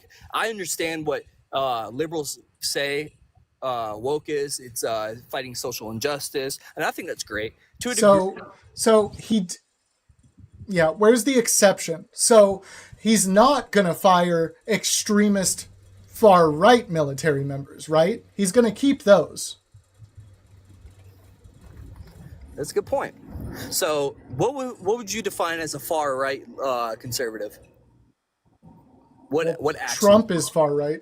Yeah, but you can't just say Trump. I would like an actual definition of what your ideology of a far right conservative is. Honestly, probably at this point, any Trump supporter is far right. Well, that's kind of hard to say because because they're actually supporting a fascist. Can you define a fascist? Yeah. So what is it? What do you think fascism is? When you put your own needs above everybody else's. Yep. Yeah. Your own needs, though. Yeah. Not the American people. So that's basically like saying Trump is out for running for president so he can gain wealth. That's not necessarily what that means. What does power do for somebody? Well, wealth is power. In this country, we live in a capitalist society. Wealth isn't the only way to gain power. He already has wealth. He doesn't need that. That's not the only source of power in this country. Okay. Do you think just being the president is not a source of power? That can't be your argument right now. No, it is for sure. Okay. But the ultimate source of power is always going to be wealth. Because with wealth, you can buy anything you want. You can buy out people. You can have so much influence over everybody. Money, it runs our whole entire government. He already has the influence. Yeah. Like, he already has influence over getting bills torpedoed even when he's not in office now at this point. So I've heard that before. I heard the whole undermining the border bill and how he did that, blah, blah, blah. And all I hear is, oh, he undermined the border bill. He undermined the border bill. How did he undermine the border bill? Where is the actual proof? Because I've yet to see proof that he undermined it, especially from the fact being that it was a bipartisan bill that also got shut down by Democrats as well. No, there were 6 Democrats who didn't support it. And why didn't they support it? 6 out of how many Democrats in the Senate? I'm not sure, but It I wasn't. Just, you know, That's a small number. That's not. They didn't support it because it was written by a Republican and it's a Republican bill. That's why they didn't support it. I think that's the biggest problem with this country is this two-party system, thinking that we're all separated from each other. Dude, we're all people. We're all Americans. But Undermining- yeah, sure. But that's like silly to say. Dude, it's really not though. That's the biggest divide So, in our country. is yeah, saying, there's a I'm reason for the Republican, divide. No, this is a silly argument, and I'll tell you why. There's a reason for the divide, okay? Trump calls on Republicans to torpedo the bill. He says, it's a bad bill, I would rather have no bill. It is not a bad bill. It was a great bill. It was written by one of the, probably the most passionate senator we've ever had on the topic of the border. One of our furthest right senators. This is your man. Langford is your man if you want border security. He's the only one that could possibly have written a bill this good that still had a chance to pass. And Trump called for it to be torpedoed, so no Republican voted on it. They just refused to vote. No, thank you. Have a good one. But no, like I was saying, you know, if it was a bad bill, wasn't there a lot of money being sent to Ukraine in that bill? No. Then why did he say it was a bad bill? Yeah. There's always reasons behind words. You know what I mean? No, not with Trump. That's the problem. That's at least part of it. He just says shit. So the reason he wanted to shoot down the border bill is because then he wouldn't have a situation to run on. Yeah. That's his whole platform, is border security. That's it. That's all he has. Well, you're saying that his whole 2024 motto is secure the border? Yes. Yeah. 'Cause I thought In every debate he's had in this election cycle, literally every single answer has boiled down to border security. He always goes back to that. That's his one thing. Because it's an actual problem. When Biden stepped into office, Everybody's he took agreeing out- at this point that it's a problem. What that? Yeah, but part of the biggest problem was Joe Biden undermining all the policies that Donald Trump put into. He got rid of executive orders because they shouldn't have been made. That's not a way to do legislation in our nation. That's not Well, how what this about- works. What about the Remain in Mexico? Remain in Mexico was a disgusting, dehumanizing policy. It was for people that crossed the border illegally to remain in Mexico while they're being while their asylum is being sought, right? Yeah, do you know how long the asylum process is? Honestly, no, I do not. But I Okay. do know It takes that right now. years. Yeah, I mean, I think it's important to look into people before we allow them to come into the country, just because of the dangers that we could be putting into. Oh my God, I'm so sorry. I'm almost out, I swear. But And no, yes, the Supreme Court actually got rid of that particular order. I thought that was one of the things that Biden took out his first day of going into the office. No, as far Was as I'm Remain in aware, Mexico. that particular one was a Supreme Court decision. How many executive orders did Biden take out? A lot, because again, that's not how we do legislation. I just think it was important to keep the American people safe, and I think that's why he's a patriot. He Yeah, cares so- about American people. So if you can argue that, which sure, maybe it was the right move. Sure. If you want to treat Mexicans like they're animals, then yeah, maybe it was good. Because that's what you're advocating for if you're advocating for Remain in Mexico. It was grossly dehumanizing and it made them live in tent cities outside of the fucking border. And they got harassed by the cartel. So if you're arguing for that being the right way to approach this, then yeah, we can say maybe it was good. But the Langford border bill was far better. It was what we actually need, and it's actual legislation that would be able to stay in effect for a long time because it's passed by our actual government and not just one guy having a conniption fit. Yeah, And he honestly, shot it down. Yeah, in a way, I feel like it was more political than anything, like you did say. And I think it's really both sides that play that kind of game, like, not caring 100% about the American people, but also caring about winning. But if Trump wins, he knows for a fact that Americans will be more safe. That's how I feel personally. That's why, in my opinion, yes, if you're saying that he actually did undermine the border bill and that there was evidence that he undermined the border bill, it's hard for me to blatantly say that it wasn't true in that scenario, right? I just think that he did that for the purpose being that he knew that Democrats were running off this to basically just get reelected back into office. Like, hey guys, I know we screwed up the last 3.5 years, or 3 years, because when was the Langford bill passed last year, right? Or not passed, but proposed. Yeah. It was last year. But yeah, it's just kind of a way to just be like, hey guys, I know there's a problem. We fixed it at the last minute. So vote for us again. That's just how I feel like it was. I'm so sad about this take. It's a hard take, but if you're saying that it's not a hard take, it's a soft ass take.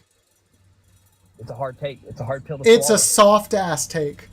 Because you're saying because you think that something this bad could happen because of the Democrats, that you're saying that you think that because you think Democrats do this sometimes as well, that Trump should have been able to torpedo our legitimate good legislation while he's not actually in office, and you're going to excuse that. And if this is all true, then why does all about my bad, I just stuttered. If this is true, why do all of border control all support Trump? They go to his rallies, they endorse him, they all want him. But if he really undermined this bill and it's putting them at risk, shouldn't they be voting blue? Who's in charge of the border? Border Patrol. Okay, who's in charge of them? The United States government. What division? What department? Homeland Security. Okay, Homeland Security. Okay. So Mayorkas, who is he saying failed the border? The Democrats, I'm guessing. Kamala specifically. Yeah, because whose job is the border? Well, to be fair, she was put in one of her biggest roles, being VP, that Joe Biden gave her was the borders ours. What is it called? The borders something? Borders are, but that is not an official U.S. position. That doesn't exist. But, when you give someone, like when I go to work, right, and my boss says, "Hey, Grant, I know you're a cashier today. I know you're a cashier on title, right? But I need you to go take out this stuff to the dump, right?" What was she supposed to do? Okay. She was supposed to secure the border, but in her how? Okay. By going to her way. What could she do? And her way of doing it was going to other countries and finding out what the problem was and finding out why are people leaving their country and coming to America and all this stuff, right? It was getting to the root of the problem. What could she do? She could have, it had more influence on Biden to pass, executive orders. So she couldn't have done anything except say things about it. Yeah, but she is Joe Biden's right-hand man or woman, my bad, but you know what I mean. That is your partner. That is the guy the girl you're running with, right? The vice president doesn't have anything to do with legislation. So you're telling me the only purpose of vice president is in case the president dies or unalives, my bad. And tie-breaking votes in the Senate, yes. That's just that's silly to think of, like such an important position. Those are the listed powers of the vice president. That is the job. So they're really not second in command. No. Vice presidents are very, very, very low on the totem pole in terms of actually having sway.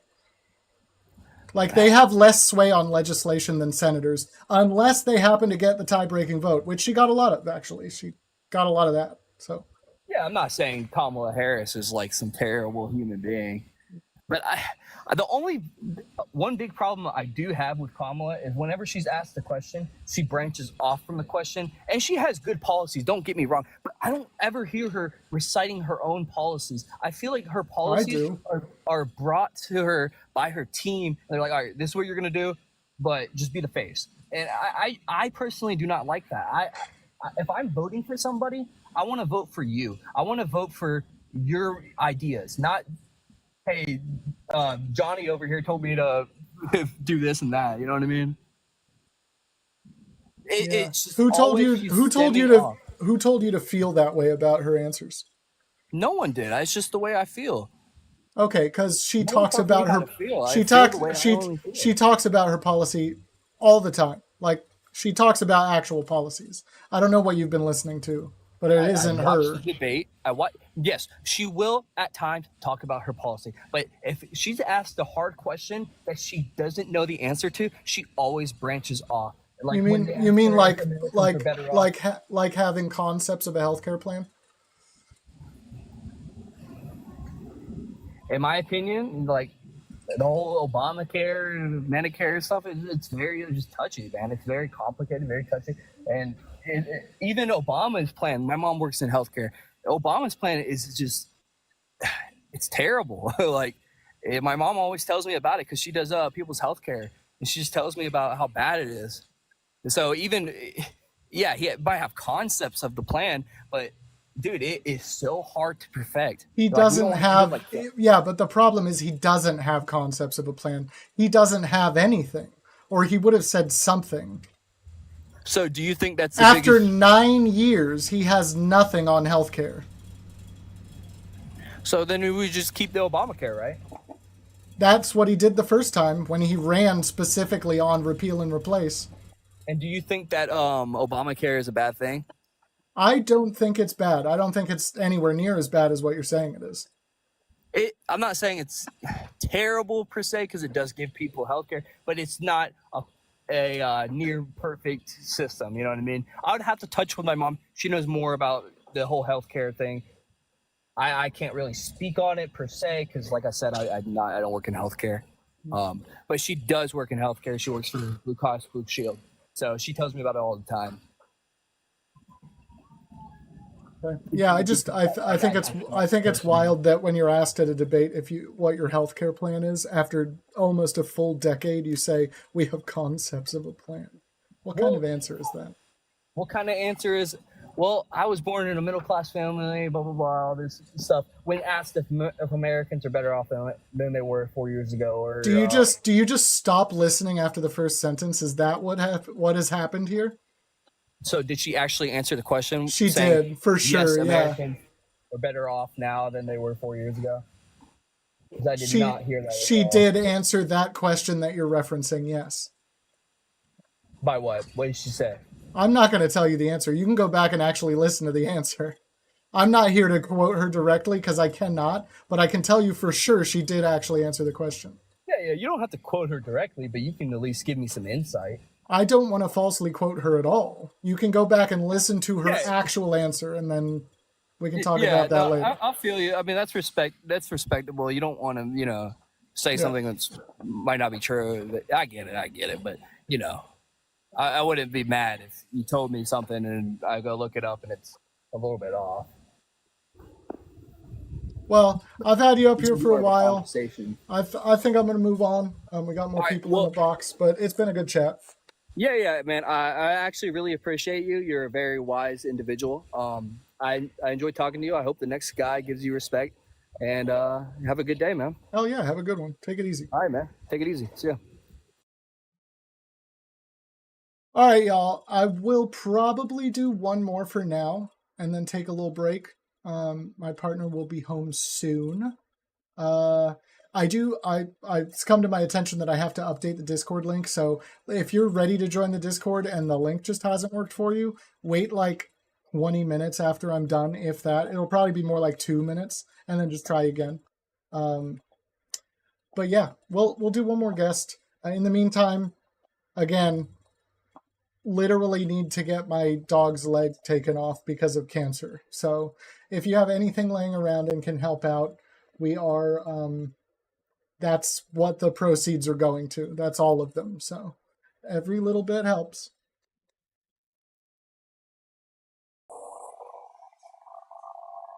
Hello, sawed off demon with evil fleas. How are you doing? Absolutely. I'm good. How are you? Pretty good. How old are you? I am 40. And pronouns? She, her. Nice. And who are you voting for? I am voting for Kamala. Based. I would just like to say, I sit here and I read all of the comments constantly. And I'm just not understanding how none of these people understand that this man is the most misogynistic, fascist dictator with a God complex and have the audacity to defend him publicly and not be embarrassed by themselves. Yeah.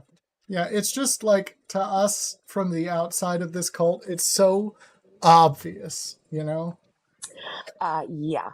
It is embarrassing. I'm not sure what's more embarrassing, the fact that these are actually Americans that cannot see, I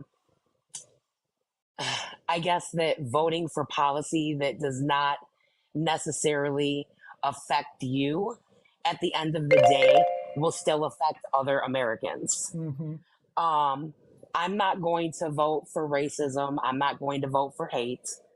And any woman right now that is living in the situation where they have family members that are voting for Trump, and it is a constant argument to look at these men in their faces that have absolutely no respect for you or your body or your choices. And you have to sit there and look at them, and they tell you that they love you and they respect you, and they can go and vote for a man that puts guns above a woman's body. Yeah, exactly. Yeah. It's disgusting.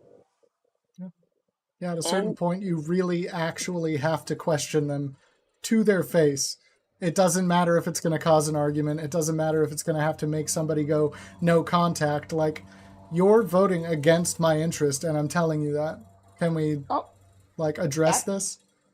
Absolutely. I am literally no contact with my brother at this point, with my father at this point, over an election. And everybody says, you're going to end contact with a family member over an election.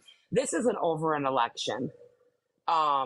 This is over my rights, my daughter's rights, my granddaughter's rights, my son's rights. I'm Native and my children are Native and Black. And if you have read Project 2025, just the fact that they are considering getting rid of so many policies and that protect my children, and then the Department of Education, you're going to defund the Department of Education. Yeah, because if the citizens are uneducated, they won't question you, right? Right. 100%. Crazy, outrageous. And what bothers me the most is I've seen multiple people on multiple different lives, not just your platform, but talking about their children and they have learning disabilities and all these things. Like, do they not realize that once the Department of Education is completely eliminated, all of their IEPs and their safeguards are no longer going to be there for their children with disabilities? Yeah. Yeah, so Mike Long said, it's really not. He was president before and didn't ruin America then. What do you call appointing Supreme Court justices that then overturned Roe v. Wade? That's pretty ruining America, isn't it? Yeah, no other president has ever appointed 3. And most presidents have enough class that when an election has already been won, to allow the next president to pick the Supreme Court justice. He's the only sitting president that has not allowed the next president to do that. Yep. Yep, it's amazing. It's ridiculous, and I find it absolutely hilarious that all of these men that have been on here so far, because I believe that's all I've heard is men that have actually been on in at least the last hour. Um, None of them get on this live and sound the least bit educated. Yeah. You have not educated yourself. You have not done your research. You don't even sound like you've read Green Eggs and Ham, let alone read the entire Project 2025. Like you have not read that. You have not read any of the court documentation. You have not read any policy. And if anybody's looking for Kamala's policies, it's very simple to find, everybody. Yeah. You go to her webpage, there is a pull down menu that simply shows where her policies are at. If you can read a simple, you know, Trump's, shouldn't we say a Trump speech? I guess if you can read Trump's webpage, you should be able to read Kamala's. Yeah, pretty much. Pretty much the same thing. Yep. Yeah. Very, very simple. KamalaHarris.com. Yep. It's very, very simple to find. All right, We're well, not indoctrinated, by the way, Hillbilly 817. We're not indoctrinated. We are very educated. we actually know Unfortunately. how to critically think. Yes. Because at the end of the day, most Democrats right now that I know that are, I shouldn't even say Democrats, I should say people who are voting Democrat right now. Mhm. I know a lot of them that were Republicans, but Trump is not a Republican. He doesn't even run on basic Republican policy. Republicans don't even agree with Trump. Yeah, exactly. He's turning people away at this point. But that's what factors into me thinking like this isn't even going to be close. So I'm literally not even worried about the results of this election. Like, if I'm surprised, terrible. But I'm not going to be surprised. Kamala's going to win all the way, 100%, easy. Oh, 100%. The MAGA cult thinks that Trump has way more support than he does. Number one, because most areas that have Trump supporters have massive amounts. None of you travel outside of those communities simply because you're afraid of people that look different than you, or act different than you, or speak differently than you. But if you travel outside of those MAGA communities, you will notice that most people do not agree with Trump in any way, shape, or form. And putting 27 signs on your front lawn doesn't mean that you get 27 votes in this election. Right. Just Exactly. saying. I will say, Corwin Chelway, I didn't notice you in Twitch, but I think I didn't have the chat expanded, but you've been here for a long time. Thank you so much for the follow as well. But yeah, Demon, thank you so much for coming up here. Based as hell take. Glad to have you around, and we'll definitely look forward to having you up again. I do Wednesday friendly panels, and I am off tomorrow as well, so we might do an extra long one. Ooh, I will be here, and I hope you raise all your money for your dog's leg. Oh yeah, thank you so much. All right, we'll do one more. Okay? Just one. Just one. Give me a follow. Give me a follow. If you don't do anything else, give me a follow. Like the chat a couple of times. Like the live a couple of times. Just tap the screen. We're at 69K, so I think I actually... Yeah, I've gotten to the 100K for the goal, so that's good. I might have another sub gift after this. We'll see. Ooh, I got the last pick. Matt, how are you doing? Good. Can you hear me okay? And am I echoing? No, yeah, you're doing totally fine. How old are you? Good. I'm 23 years old. I turned 24 in like 5 days. Nice. What are your pronouns? He, him. And happy birthday. Oh, thank you. I appreciate that. And who are you voting for? I'm going to be voting for Trump, but before we get into that, what's wrong with your dog? Got the big C in his leg it's actual bone cancer. Yeah. Oh snap! So if they amputate it, is he gonna be okay? That we don't know 100% for sure. It'll at least make him more comfortable for the time he does have, at the very least. But we're hoping it hasn't spread elsewhere. But if it has, then maybe then there's another not much. year. Yeah. Dang. Yeah. No, I'm so sorry to hear that. My dog's he's like 12 and he's a lab, so they don't really live much longer. So he's probably got about a year too. But anyway, sorry to hear that. But yeah, I am voting for Trump. If I'm assuming you're gonna ask why. Yeah, I was. Yeah. I figured that's the only way for that question. So. Oh, we're losing you a little bit now. I'm a vet. Oh, let me bring my phone right back to where it was. How about now? Yeah, that's much better. Still good? Yeah. That's crazy. I moved it 6 inches forward and it decided to say nope. Thank you, Yeah, Shane, so for I'm the a vet, and $20 on so- Venmo as well. Thank you so much, Shane. Can I get some W's in the chat for Shane? Real quick? There's two policies he put in place when he was in office that I really respected him for, and I'm looking forward to, if he gets reelected, that he in Agenda 47 said he was going to expand upon.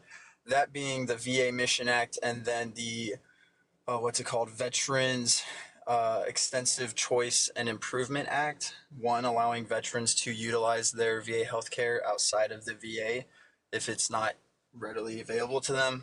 And then the other implemented, I think, $4.5 billion in funding annually to the VA administration, and I really appreciate both of those. And Fair. so, yeah, those are my two big reasons. Okay. Yeah, I feel that. I do definitely feel that our veterans should be. So you are echoing a little bit now. If you can mute for a second. I do definitely feel I'm gonna do two that. things. I'm gonna mute and then swipe out, and then swipe back. I do definitely feel that our veterans are not supported by our government enough, for sure. And they never have been. You see homeless vets all over, like in every single city, there's a homeless vet on every corner. So obviously we're not doing right by them, but I also don't think that whatever limited funding Trump is proposing for them overcomes all of the other damage that he's going to do to America. I also don't think he actually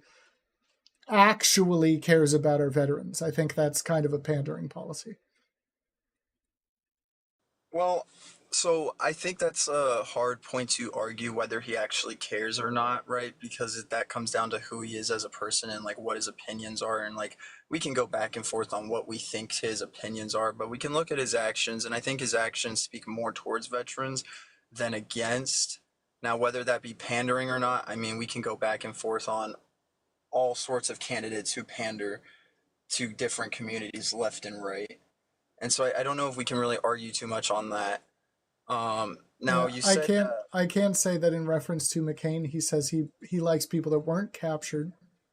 right. Well, I definitely hear that, and like I can see how that can be like a really negative comment. I think in that situation in particular, he was directly crap talking McCain rather than veterans as a whole, because there was some beef between him and McCain.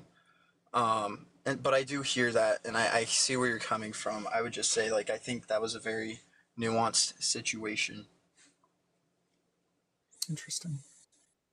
But you did make a comment in that the limited funding, which if it's going to expand, I mean, that's going to be more than $4.5 billion to the Veterans Affairs Office.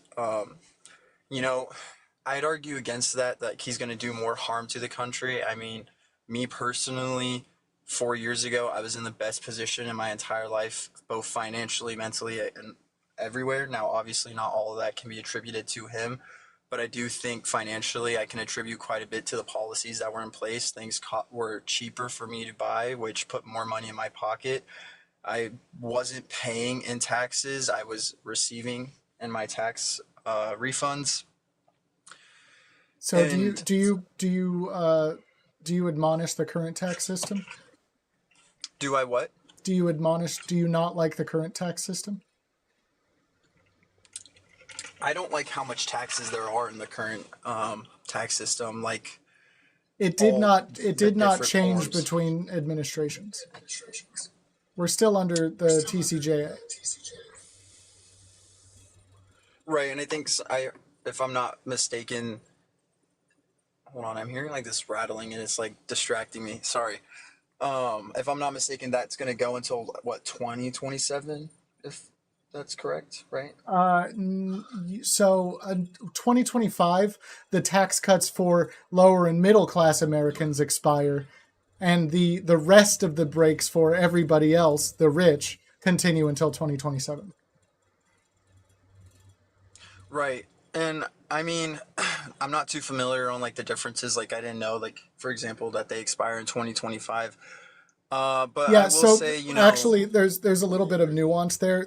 A lot of Democratic debaters will say something like 83% of the benefits from that bill go to the top 1%, and everybody else has to share the rest of the 17%, which is technically true, but really, this entire time that hasn't been the case. It still disproportionately benefits the wealthy, but that 83% will only be reached at the end of 2027 when the rich have received the rest of their tax breaks. So all in all, they will have received 83%, but it's not like they were getting 83% consistently, so there's a little bit of nuance there. It's not that right. bad. And I definitely hear that, and it's like at a first glance, it's like, well, that doesn't make sense. Why are you giving all majority of the tax breaks to these super wealthy people? But I mean, arguably, they make more money, so they're gonna receive more in tax breaks.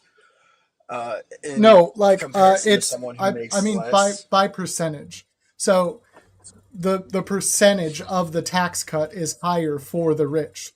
They're getting larger tax cuts by percentage of their income. That is a very true statement. I definitely am not going to disagree with that. I think the last time I looked, it was like 8% or somewhere around there, and then the middle class / lower was around like a high 6, low 7.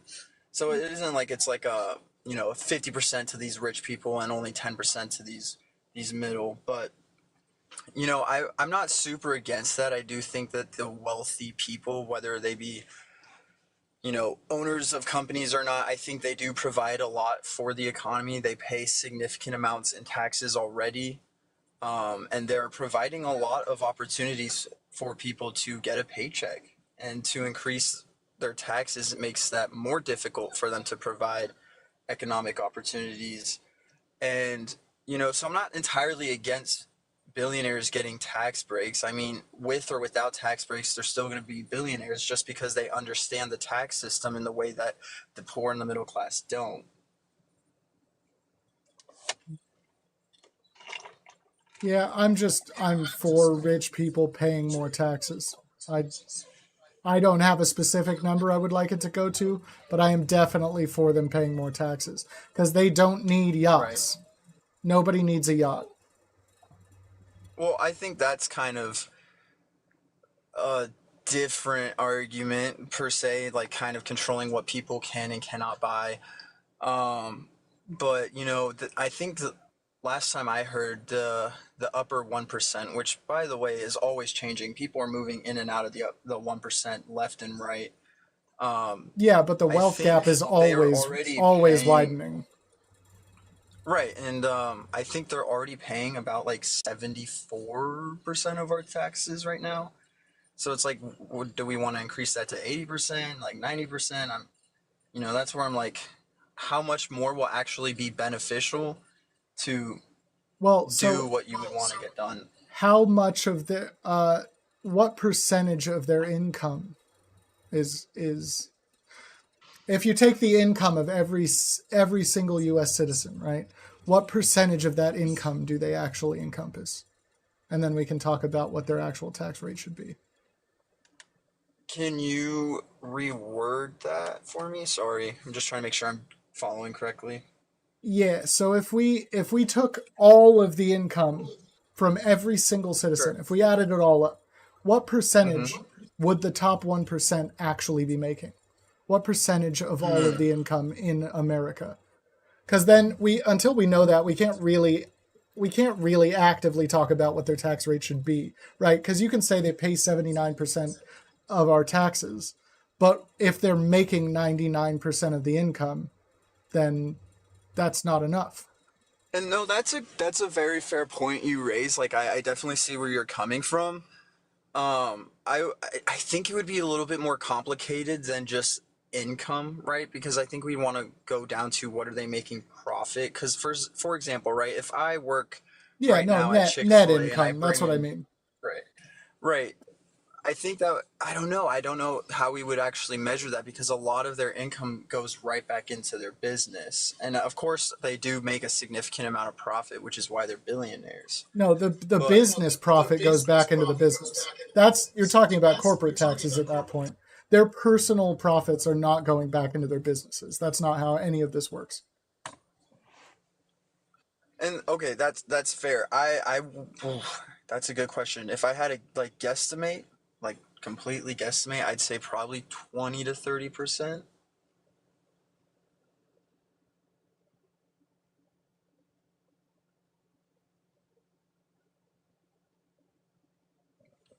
Also, I don't know if you muted or not. I can't hear anything. Yeah, I'm looking it up, and my keyboard is very loud. Oh, that's fair. You have a clicker? Yeah, I like a clacky keyboard. I used to, and now I'm like I like the silent ones. But Okay, so it looks like the top in 2021. This is the that's the most recent figure I can find immediately. So it looks like 2021, the top 1% earned 14.6% of all wages, which is fucking crazy. 1 second.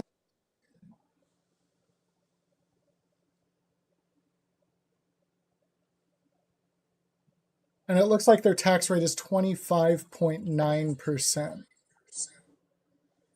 okay, so I was pretty close. I said like what 20 to 30. So Yeah, like right in the middle of right in that. the middle. Yeah.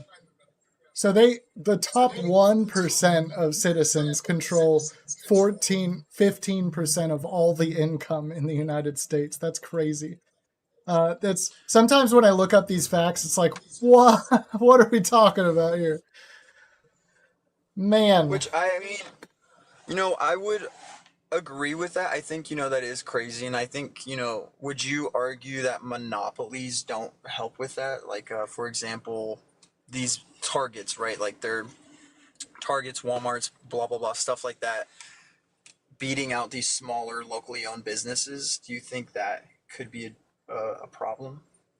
I don't know how I'm Yeah, trying to word this exactly. monopolies are definitely a problem, but I don't think, like historically, Republicans haven't fought against monopolies. It's usually been Democratic leadership that has been in charge of antitrust lawsuits. See, this is where I would argue against that. Do you know who Lena Khan is? She's No. a FTC commission or tradeswoman, I believe, something like that. All right.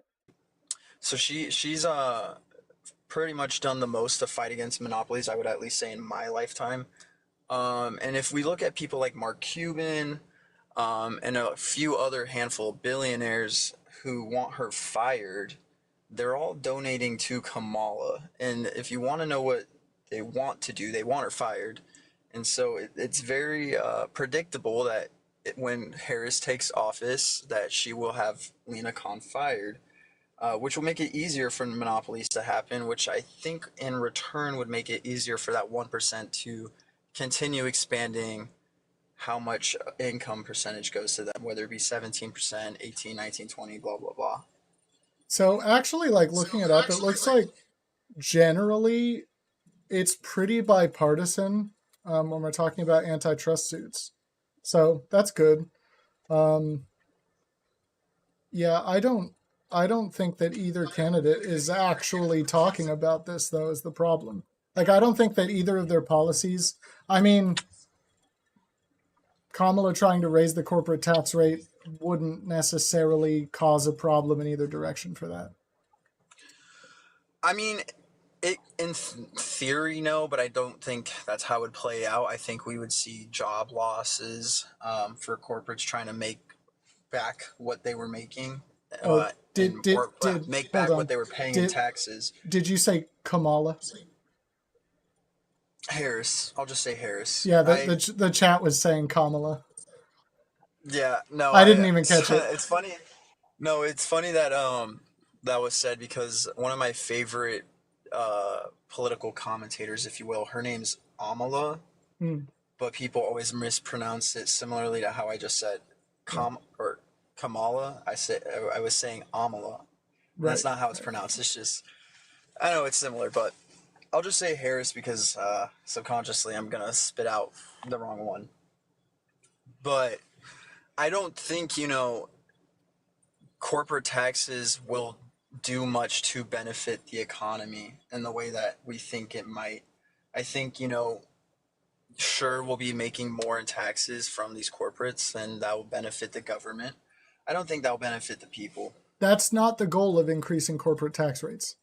The goal of increasing corporate tax rates is getting the businesses to reinvest to reduce their tax liability.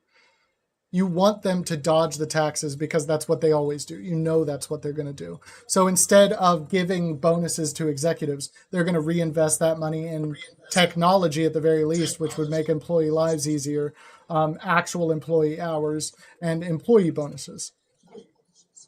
Well, I mean, you could argue that, but you can also argue that will just have jobs being replaced. For example, I go to actually, where did I just go? I think it was McDonald's. No, KFC. I just went to a KFC, and they don't even have the person at the counter to take your order anymore. You just go to the iPads, and they have a sign that says, "Please use the iPads."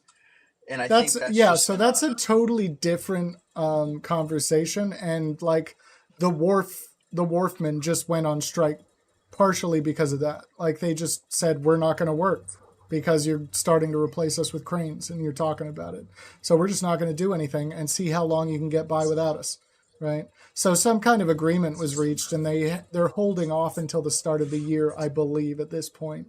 But that's just a totally where they won't unload the ships anymore. But they are now. There was an agreement reached and they're holding off for a while. But that's just a totally separate thing that we have to address, right? We can, in an ideal world, and I would honestly love to see this, like if everybody's job could be replaced at once, what would we do? Well, I mean, if everyone's job got replaced at once, I think that's when we'd have to introduce what is it? UBA, I think it is. Universal Basic Income, UBI. Because how are people going to fund it and fund their lives? And if no one has a job, what are you going to do? Yeah, and at that point, the money is free. So if all jobs got replaced at the same time, we wouldn't need them, right? All of the jobs are covered. Everything that should be produced is produced. We can just give away free money, and there's literally no reason not to at that point. Then money doesn't matter. We could just give away the items. But that can't happen. I don't think that will ever technically be able to happen because even if we did replace all the jobs with machinery, you're going to still need people who fix the machines. You're still going to need people who run troubleshooting. I mean, maybe if you create a robot that can do all the troubleshooting, but then even then you need to troubleshoot that robot. Yeah. So ultimately you would have to make a circle of robots that could provide for each other. But I feel like this is completely off topic. But. Yeah, but I do like talking about this. Ultimately, the goal there would be to make an AI that can make better AI, and that's when you reach a singularity here, and that becomes kind of feasible. But that also, like you said, it's kind of off topic, and it cannot happen. Like that's not what would happen. What would happen is we gradually replace these jobs, and some people are disenfranchised and get shoved to the bottom of the barrel and have to find other work in completely different fields. And some people are doing much better because they're in charge of the robots, right? That's what would happen. And so what we need to do is agree not to replace the jobs. We need to agree to that. Everybody needs to agree to that. And I would agree with that. And I think a good way to kind of prevent, my car wants to turn off on me. I think a good way to prevent job loss and the replacement of humans with androids is to not make it more difficult on the corporations and having them pay more. I think having them pay less would incentivize them to keep what they have now because they're not losing profit. If they're starting to lose profit, then they're going to just start replacing people. And we can say, yeah, well, people can go on strike, but the problem is everyone's replaceable at the end of the day. And strikes only last for so long before those people need a job. No, They need money. this is why we need to advocate for unions as well, because that prevents replacement. A well-funded union prevents replacement. It's just not an available option. Right. And I'm not gonna argue too much on unions. I'm not super familiar. I am a little familiar with unions, but I don't think I'm 100% I know the ins and outs of how they work. Fair. So I can't argue too much on those. I can say, the reason I could be against unions, right, is, for example, we have a teachers union, I believe. And we have a lot of bad teachers. Obviously, we have quite a few good ones, but teachers who should be fired and replaced are just not being fired and What replaced. makes you think that's an actual problem? I mean, look at our education system right now. I'm not sure what that means. Exactly where I've heard this. Sure, I'll elaborate. And if you're asking where have I heard this, I mean, it's probably been a few months since I've touched up on this exact point of view. But we pay the most money per student, and we have horrible educational outcomes. And according to what? Compared to whom? I mean, I would say I'd have to swipe out, but I'm really trying not to. I would say in comparison to other countries who spend less per student. And yeah, that's what I would kind of direct that point towards.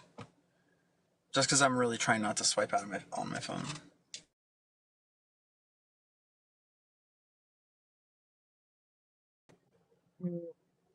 The U.S. placed 16th out of 81 countries in science for test scores.